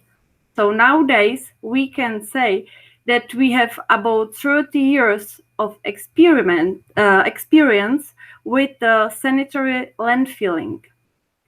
In our small country in the middle of Europe, we have about 180 active landfills, and we have much more of closed landfills. And both kind of landfills, active, I mean in operation, and closed, I mean in aftercare period, still pose a danger to the environment. And that's why I want to talk about the landfills and the landfill gas. But because we are in a European Union, we adopted a landfill ban, and it says that we should close the landfills in 2024. So this is our national goal. Yes, sorry. So about the landfill gas, I think that everybody from the waste management knows, but I will make a quick repetition. It's dangerous because it's a greenhouse gas. The most dangerous compound, it's a methane. It's explosive and it has another hazardous parameters. And how can be landfill gas treated? It can be used in cogeneration system that you can see on the first picture, or it can be eliminated in a gas flare. And the second possibility or third possibility is the biofilter or a biofiltration system, which is on the third picture. Here is a model of a biofilter that you saw on the third picture. Here is a photo and here is a simple drawing because it's a very simple technology. So it contains the upper part, which is made from organic material, and it's about 1 meter high, and the lower part that you cannot see on the picture here. So it's underground and it's filled by coke, and it can be about 0.5 meter high. Now I want to say how the biofilter works. So in the upper part is the filling of the methanotrophic bacteria, which makes the methane oxidation. I'll explain it. Here is a drainage that goes to the, gas drainage from the landfill that goes to the body of biofilter. And the gas contains the landfill gas, and the most dangerous part is the methane, as we said. The gas goes up through the body of biofilter, and as it meets the methanotrophic bacteria that are in the upper part, the methane is oxidized to CO2. And why? Because the methane is a greenhouse gas, so we should eliminate it, and its global warming potential is 25 times higher than the global potential of CO2. That's why we convert it to CO2. The next slide. Oh no. And all we do this because it's a legislative duty. And in European Union, we have the landfill directive that says about the landfill gas treatment and methane elimination. Here is a case of study. On the picture, you can see the Czech biofilter, which is consisted from the mix of wooden chips and compost. This biofilter is in a good condition. It's monitored every 6 months. And here on the top, we made 3 controlling points, which we monitored under surface and on its surface. The most dangerous compound is a methane, and we found very low concentration, like 0.5%. As well, we found the 0 of methane. Here is the picture of controlling well, which is in front of the biofilter. And here is analyzer that we use for measurements. I would like to mention something about the maintenance and monitoring. For the maintenance, you have to exchange the upper part of the body of biofilter. It says once per 3 years, but it depends on the situation and localization of the biofilter. And monitoring, we monitor it from 2 to 4 times per year. Here on this picture, you can see the biofilter in winter. And for the maintenance and monitoring and everything around the biofilters, we have the Czech technical regulation.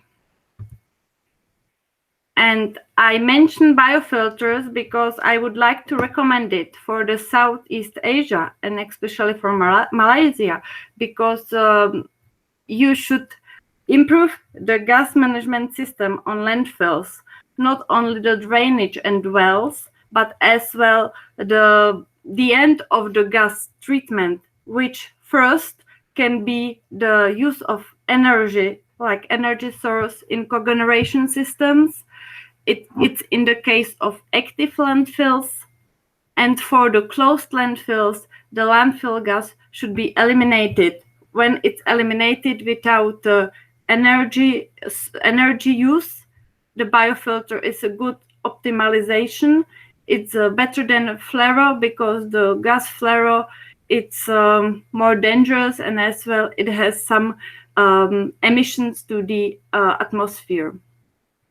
About the biofilters, we have more than 20 biofilters in the Czech Republic, and we can provide this experience. Yeah, and this is my last slide. I would like to say that the environment is first, and I would like to thank you for your attention. Thank you very much, Clara, for showing this interesting background about waste management in Czech Republic and the insights that you gave about this biofilter to treat landfill gas. As a reminder, you can still submit questions to ask Clara about this biofilter used to treat landfill gas.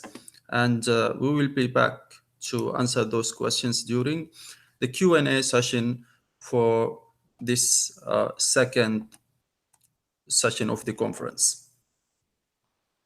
Ladies and gentlemen, now you will be hearing a presentation by Adeline Mertinet from Switzerland, whose presentation title is Black Soldier Fly Bio-Waste Treatment, a way to reduce greenhouse gas emissions. Just a brief about Adeline. She is a member of the YPG, ISWA YPG since 2016, and an active member of the education group. She got her master's degree in environmental engineering from Swiss Polytechnical School, and she worked on solid waste management issues in Latin America for 1.5 years before starting to work for EAWAG in Switzerland. Her main research focus is on organic waste management in low and middle income countries. Adeline, the floor is yours. Perfect. Thanks a lot, Mohammed. So let me first share you my screen. Yeah, we can see the screen now clearly. Now it works? Yeah. Okay, great. So hi, everyone. Thanks for listening to my presentation entitled Black Soldier Fly Bio-Waste Treatment, a way to reduce greenhouse gas emissions. And before introducing you to our star, or the stars of my presentation, the so-called Black Soldier Fly, let me very shortly go back to some important facts related to solid waste management in low and middle income countries. As you already saw in many different presentations before, that's how collected solid waste looks like or end up in low and middle income countries. This picture is from actually Jakarta, where you can see Jakarta's dump site, where you have around 1,000 trucks per day coming to dump their waste, they mixed waste, and among which actually 60% is organic. And as we already saw in different presentations before, this specific waste fraction actually naturally degraded over time and is responsible of a huge amount of greenhouse gas emissions. So for each ton of bio-waste, 3.78 tons of CO2 equivalent are released, which is obviously contributing a lot to global warming. And for that, you can do either two things. Do like Clara mentioned before, upgrade the dump sites or try to collect the greenhouse gas emitted, or you can also treat the organic waste. And luckily enough, there is a lot of bio-waste treatment that exists. We already saw one previously on biogas production. You have also some composting, which is possible, which is actually the most widely used treatment option for organic waste. But the only problem with that is that the success of treatment or recycling process is always driven by some economic factors. So if you have a real value for your product, you are in the safe side. If not, well, you might have some issues. And that's unfortunately what happens, for example, with compost. Composting is great in terms of greenhouse gas emission reduction. It's also a very good project, but the problem is that compost doesn't have a very high market value. So it doesn't allow much profit, and it's hardly economically sustainable when it's not subsidized. So actually, we need a product with high market value in order to succeed in treating the waste. And after doing some market analysis, what my colleagues figured out was that actually there is an actual need to find environmentally friendly alternative to animal feed, and especially protein production.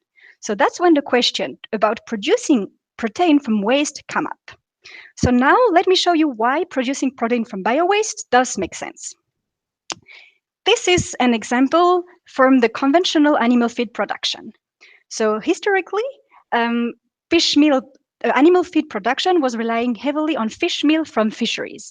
So the principle was kind of simple. You had some wild fishes that you will fish, then produce some fish meals that you can use in aquaculture. So far, so good. But if you look at it in terms of numbers, we need actually around 4 kilos of fresh fishes in order to produce 1 kilo of fish meal. And unfortunately, we are so slowly reaching the limit of production. And among the alternatives for a fish meal, we have oil crops, for example, but they need extended area. And so they pose actually a real environmental and social issues. So we need better alternative. And that's when our BSF enters in the game. BSF larvae, because of its high protein content, is actually a good candidate for a fish meal substitution in animal feed. And that's how it looks like. The idea is the following. You have some bio-waste, you put some larvae in it, you let it grow, and then you can give it for animal feed. And in terms of number, that's how it looks like. You need 8 kilos of waste, around 6,000 larvae to produce 1 kilo of fish meal. So far, so good. But now now that we know that we have a valuable product on the market, the question is, how does this work? And to answer this question, it's time to look at the BSF life cycle and characteristics. So here you go. You have here a BSF adult, and as an adult, they live around 5 days. And during this period of time, the only preoccupation is to find another fly and mate. Then during this time, actually, they don't even eat, so which is great because it doesn't make them a vector of diseases. After that, the female will lay eggs, around 350 eggs per female, which is a lot. And then after 4 to 5 days, the eggs will hatch, and you will have some small larvae. And actually, the small larvae can feed on everything: food and market waste, animal manure, slaughterhouse waste, human excreta, and everything. And the idea is that then you have some very teeny larvae from 1 millimeter, you mix it with waste, and you let them grow and eat during 14 days. So they grow, they eat the waste reduced, and then after 14 days, you have a big larvae, which is now 2.5 centimeter and around 200 milligram. Then they start changing colors slightly. Then they come more grayish, and they enter in the pre-pupae phase. That's when they are looking for a shaded area to pupate. The pupation phase lasts around 14 days. And then the cycle starts over again. So to summarize, the great thing about it is that first, the larvae feed on everything and allows a waste reduction. Then the second thing is that larvae are rich in proteins and fat and can actually substitute fish meal in animal feed. And last but not least, the adults don't eat, so there is a minimized risk of diseases transmission. Great. Now, if we look at it from a BSF, when we look at BSF from a bio-waste perspective, that's how it looks like. So here we have a bio-waste treatment scheme. First, we have the waste entering the treatment plant. It has to be bio-waste without plastic or anything. Then you can have some waste pre-processing steps, like shredding, for example. Then you have the treatment phase, which takes place in boxes that you can actually build up to not take up so much space. And so in each boxes, you will put some waste and also some teeny larvae that we just saw that are actually coming for the rearing phase, where the natural life cycle that I just showed occurs. Then you have to separate the residue from the larvae in the product harvesting phase. And then with the residue, you can do some residue post-processing, which is most of the time composting. And then you have also some larvae refining, for example, drying, boiling, etc., etc. And then you can use it as animal feed. Actually, from a technical perspective, it works well and it's relatively simple. And we know well how it works. We even have a handbook available that explain you step by step how to operate such a system. So far, so good. But still, there is a question which remains. It's what about green gas emission and environmental impact? It would be very sad to have a solution which is actually even worse than just putting waste in dump sites. So to figure that out, what we did is that we measure methane and N2O in a BSF treatment plant in Indonesia. So we sealed some treatment box for a while, as you can see in the first picture. Then we took some regular samples from the airspace. Then we measure methane and N2O with gas chromatography device. And then we calculated the related global warming potential. And we compared it to composting and open dumping. And the data that we used from composting was from CDM methodology for UNFCCC and open dumping from some literature data. And what you can see in this logarithmic scale is that actually BSF is way lower in terms of direct emission than composting or open dumping. So around 55 less for BSF than composting and around 1,600 times less for open dumping. So far, again, so good. But actually direct emissions are not the only type of emission that can damage the environment. So we also consider the indirect impacts in our LCA studies. And that's how our results look like. So on this graph, you can see the contribution of each element to the overall global warming potential expressed in kilogram of CO2 equivalent per ton of waste. What we can see first here is that in this orange thing, which represent like 69% of the overall global warming potential, it's that actually the residue post composting was releasing a lot of greenhouse gases. So we need to somehow improve this post composting phase if we want to reduce the global warming potential of this technology. Then a second thing, you can see that in blue, we have the energy consumption, which is actually mostly electricity consumption. And what we saw is that the electricity consumption can influence a lot the results, depending on first, how much you do it manually versus using machines, and then also about the electricity source. So for example, if you would use electricity from coal power plant, like in Indonesia, the results are really different than if you use hydropower from Switzerland, for example. And according to our calculation, this can increase up to 55% the global warming potential of this technology. And last but not least, we have some benefits from the fish meal substitution. What we see in that graph is that the global warming potential savings can actually vary a lot depending on which substitute for fish meal you do. So for example, if you normally substitute fish meal that is produced locally or for far away, this will change the transportation. And then if you substitute fish meal produced industrially or very simply, like manually, this would also influence a lot the results. So thanks to this research, what we can conclude is that first, BSF is not only interesting for its high larvae meal market value and also the simple requirements, it's also a highly environmental friendly solution for bio-waste treatment compared to open dumping, obviously, but also even compared to composting. So actually, when we did our calculation and based on our data, we can see that composting is even double the global warming potential of BSF. So, and with that, I will finish my presentation. So thanks for your attention. Here you can see the whole EAWAG BSF team. And if you have some questions, well, you can, please contact me. Thank you very much, Adeline, for this very interesting presentation about your research, which combines technical solutions and market value and life cycle assessment as well. Just as a reminder for our audience, they can still submit questions to ask Adeline about this black solid fly bio-waste treatment technique. And she will be replying to your questions during the Q&A session.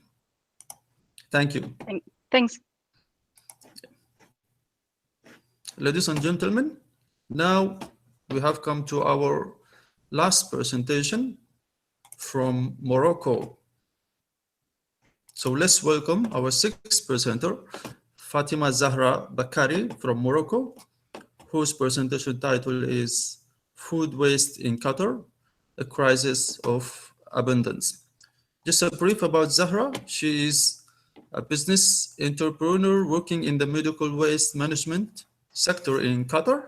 She got to know about ISWA Social Center, which she will be presenting, talking about today in her presentation, while she was doing a market study on food waste in Qatar. And then she joined ISWA Center as a volunteer to know more about how the center been trying to divert this excess food from feeding landfills to feeding the needy since 2008. Zahra, you may start your presentation. Thank you so much, Mohammed, for this great introduction. I know we're running a bit late, so I'm going to start sharing my screen with you right away. Can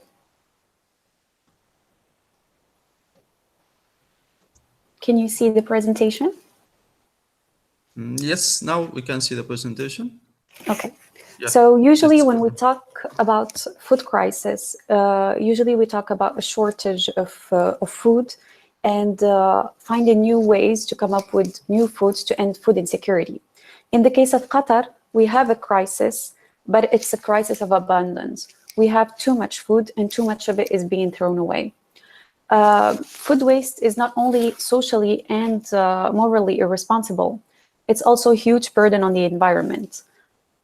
This very interesting chart by the Food and Agriculture Organization puts the environmental impact of food waste into great perspective. It shows that if food waste was a country, it would be the third largest contributor to greenhouse gas emissions after China and the US, with a volume of 4.4 gigatons of CO2 equivalent released each year. These numbers are from 2012. So with that in mind, and also with the huge economic losses that go with food waste, we came up with Hifdh al-Ni'ma in Qatar in 2008. Hifdh al-Ni'ma in Arabic stands for rescuing the blessing or saving the blessing, and blessing in Arabic stands for food. So we're basically rescuing food. Hifdh al-Ni'ma is a food recovery program that started back in 2008 to collect excess food from supermarkets, restaurants, hotels, private events, public events, and redistributes them to the food insecure in Qatar. So basically what we're doing is we're feeding people instead of feeding landfills. So before we go ahead and tell you more, I'd like you to take a look at our vision, mission, and values. So our vision is basically a waste-free Qatar.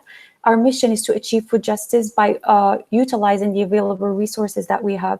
So we're not asking people to cook more food for us to feed the needy, or we're not asking farms to produce more food. We're just taking whatever is already there. And if we don't take it, it's going to end up in the landfills anyway. So by doing that, we're benefiting the poor, we're educating the rich, and we're protecting the environment. Our values, basically food justice and community involvement. So these are just a few numbers that will give you better insight of food waste in Qatar. Qatar is has one of the highest per capita food wastages in the world. So it's up to 1.8 kilogram per day per resident. Just to put that into perspective, that's 3 times the number that I think Shiza gave earlier for Pakistan, which was 0.8, I believe. So that's 3 times the number in Pakistan. 60% of all the municipal solid waste in Qatar is organic, is from food leftovers. That's more than 1 million tons. And only less than 5% of that is recycled or composted. So we can all agree that this is an ecological threat. And by taking this food and diverting it and redistributing it to the needy, we're basically turning this threat into a social opportunity for social cohesion. And we're doing that through a multi-layered approach. The first one is what we're known best for, is the leftovers redistribution. We have a call center where we receive the food collection requests. We have a fleet of about 10 trucks. So we receive the calls, We go there, we collect the excess food, we bring it back to our premises, we process it, we repackage it, and then we redistribute it. And the whole process is done within 4 hours because we're fully compliant with international hygiene regulations for food redistribution programs. The second one is by having a local dry foods bank. So these are mainly dry foods donated to us by supermarkets. So basically foods that are near an expiry date, for example, canned foods, oil, etc. And these can be distributed monthly to families. We have a database of hundreds of thousands of families that we have previously assessed financially, so we know they are eligible. The third one is by having seasonal initiatives. The one we're working on right now is having leftover bags in malls, restaurants, to encourage people to take their leftovers with them. The fourth one is by having educational campaigns. So we go to universities, schools, public events, and we talk about food waste numbers, and we try to come up with new ways, new strategies within the community to reduce food waste in Qatar. So this will give you a better idea of what we do. These are our achievements for 2017. For 2017, we've distributed 372,000 meals, individual meals. We've distributed more than 15,000 boxes of fresh produce, so mainly fruits, vegetables that were given to us by farms, fruits and vegetables which could not be sold, for example, so which would have ended in landfills anyway. More than 60,000 items of dried food, so oil, canned foods, etc. The beneficiaries per year. So when we started back in 2008, 28,000 people benefited from our services, and this number jumped to 386,928 individuals in 2017. So this shows the great support that we've had from the community and from the government. So this is for the social aspect of our achievements. Now for the equally important, the environmental aspect of our achievement can be seen in this chart. So we use the formula from the EPA government website because we're not scientists, we're mainly social workers and volunteers. So we use this formula to retrieve the volume of gas emissions that we recovered or that we avoided by translating the weight of collected food into kilograms. So this might not be 100% accurate, but I'm sorry. So it might not be 100% accurate, but because so many factors were unknown to us, but it gives a good insight. So since we started back in 2008, we have diverted more than 1,500 tons of food, which translates roughly into 5,070 metric tons of CO2 equivalent. However, Hifdh al-Ni'ma only intervenes at the end of the spectrum of food waste, which is the domestic food waste. But 50% of food waste occurs long before that, from the moment the food is harvested, transported, manufactured. So it takes a whole village. It takes a teamwork with food recovery programs like us. We need public involvement with policies, like, for example, landfill fees. We don't have that in Qatar. We need policies like, for example, now in France, supermarkets are required by law to give their unsold to charities. We also don't have that. We need community-driven initiatives, private initiatives, like some of those we heard about today, which were absolutely great. And now some of you might be wondering what we're doing here today. This is a conference about Southeast Asia, but we are looking for global solutions, and Hifdh al-Ni'ma really is a global solution. Thanks to its global applicability. Hifdh al-Ni'ma model can be applicable anywhere. It's not restricted to demography, to geography, to economy, or to resources.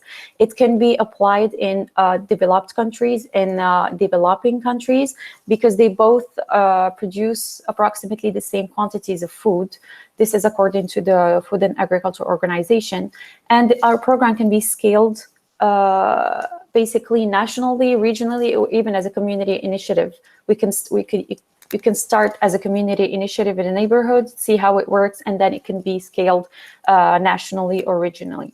And we are also committed to assist other communities which are willing to implement our program with as much as we can. So with studies, logistics, with training and consulting.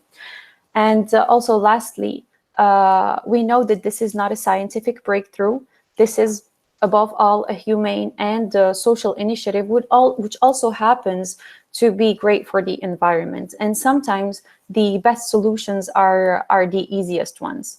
So I'd like to thank you all for your attention, and thank you.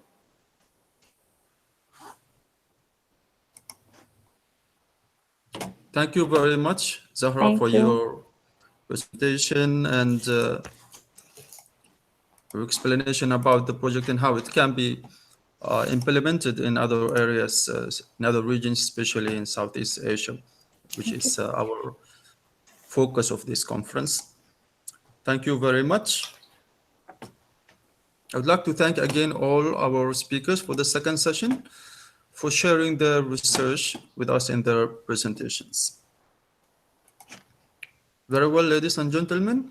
Now we come to the second question and answer session for this conference. So we have few questions from our audience. The question is directed to Clara. Clara, are you online? Yeah, I'm here. Yeah, this is a question from India.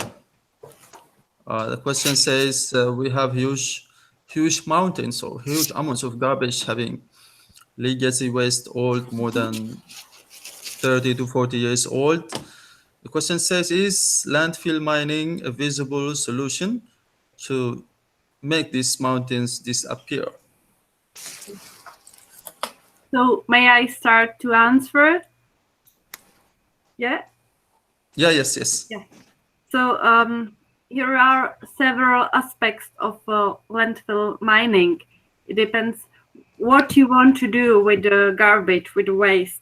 If you want to use the material, or if you want the land use of the landfill, and as well if you have a possibility what to do with the garbage, if you have some waste to energy facility or incinerator where it can go. So I know we have the same landfills in the same age, and mostly they are consisted from the municipal solid waste. So then the degradation, which was anaerobic, it's the same composition. It's like the soil-like material. Oh, yeah. So if the question is, it's possible, yeah, it's something that will be in the future for sure, that the landfill mining is a topic, what to do with the landfills. Yeah, thank you very much, Clara. We have the second question directed to Adeline. Yes. Yeah, the question says, person asks whether organic waste streams from households tend to have plastics contamination of some sort. So what degree of contamination can BASF handle, the system that you mentioned? Yeah. Okay, well, that's a good question. Actually, BASF doesn't do much with plastic because they're feeding on waste. So if you have plastic in the waste, they will just not eat it. But then the problem is that, I mean, you can still have some microplastic going to the guts of the BASF. This, I mean, like fishes and everything is still problematic. But then the most problematic thing is actually with the residue, because then the plastic will stay in the residue. And then when you do some composting, you cannot really sell this product. So actually, BASF as such can handle somehow the plastic, but it's still like for all kind of bio-waste treatment, it would be really way better to have a way well segregated bio-waste source and pure of organic waste. Otherwise, it's very tricky to treat it. Thank you very much. Clara, again, there is another question for Clara. It's about the biofilters for LFG. Question says, don't you expect a decrease in the efficiency of converting methane into water and CO2 throughout the year due to temperature fluctuations, depending on weather conditions?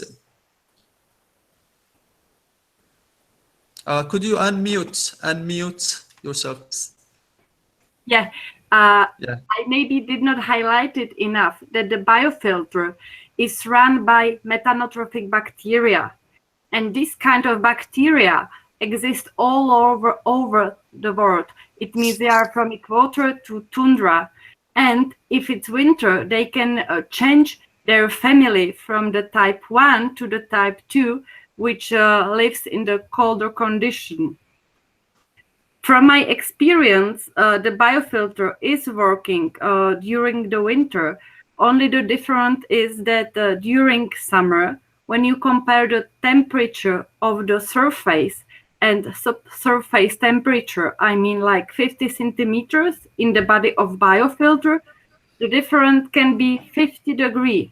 During the winter, it can be 10, 20 degrees, but still there is methane, which is eliminated at the surface of biofilter in the winter as well. So we have winter in the Czech Republic, and as I monitored the biofilters, it was working. Thank you very much, Clara. You can see here we have no more questions to ask for this session. I would like to thank every participants for your incredible interactive presentations. And big thank you to our audience from around the world who have joined our conference today. Just as a reminder, the best 3 presenters for today will be announced tomorrow in our website, and they will be contacted via email. And the 3 winners will have free access to the ISWA World Congress 2018 in October this year in Kuala Lumpur, Malaysia. And they will have the chance to present their abstracts during the YPG special session. Also, all presenters will get their certificates of participation in this conference. They will be sent to their emails, and their abstracts will be published in the conference book, which will be available in our website soon. Distinguished ladies and gentlemen, we have now come to the end of the first ISWA YPG online conference, Effects of Improper Waste Management in Southeast Asia, Local Challenges, Global Solutions. On behalf of all the organizers and committee members, I would like to express my utmost gratitude to all distinguished speakers, presenters, audience, and members of this floor for making this event a success. Now I would leave you with a quote by Stewart Brand, an author and innovative thinker, who once said, "We can see the past, but not influence it. We can influence the future, but not see it." Let's all be guided by all the things we have learned and heard throughout the conference, and be able to see and influence our future for a better waste management in this world. We seek your forgiveness for our shortcomings, if there are any, throughout the conference.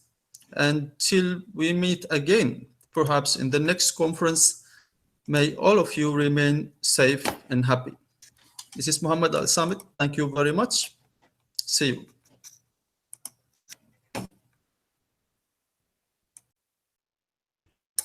See you guys. Have a good day, good night, good evening.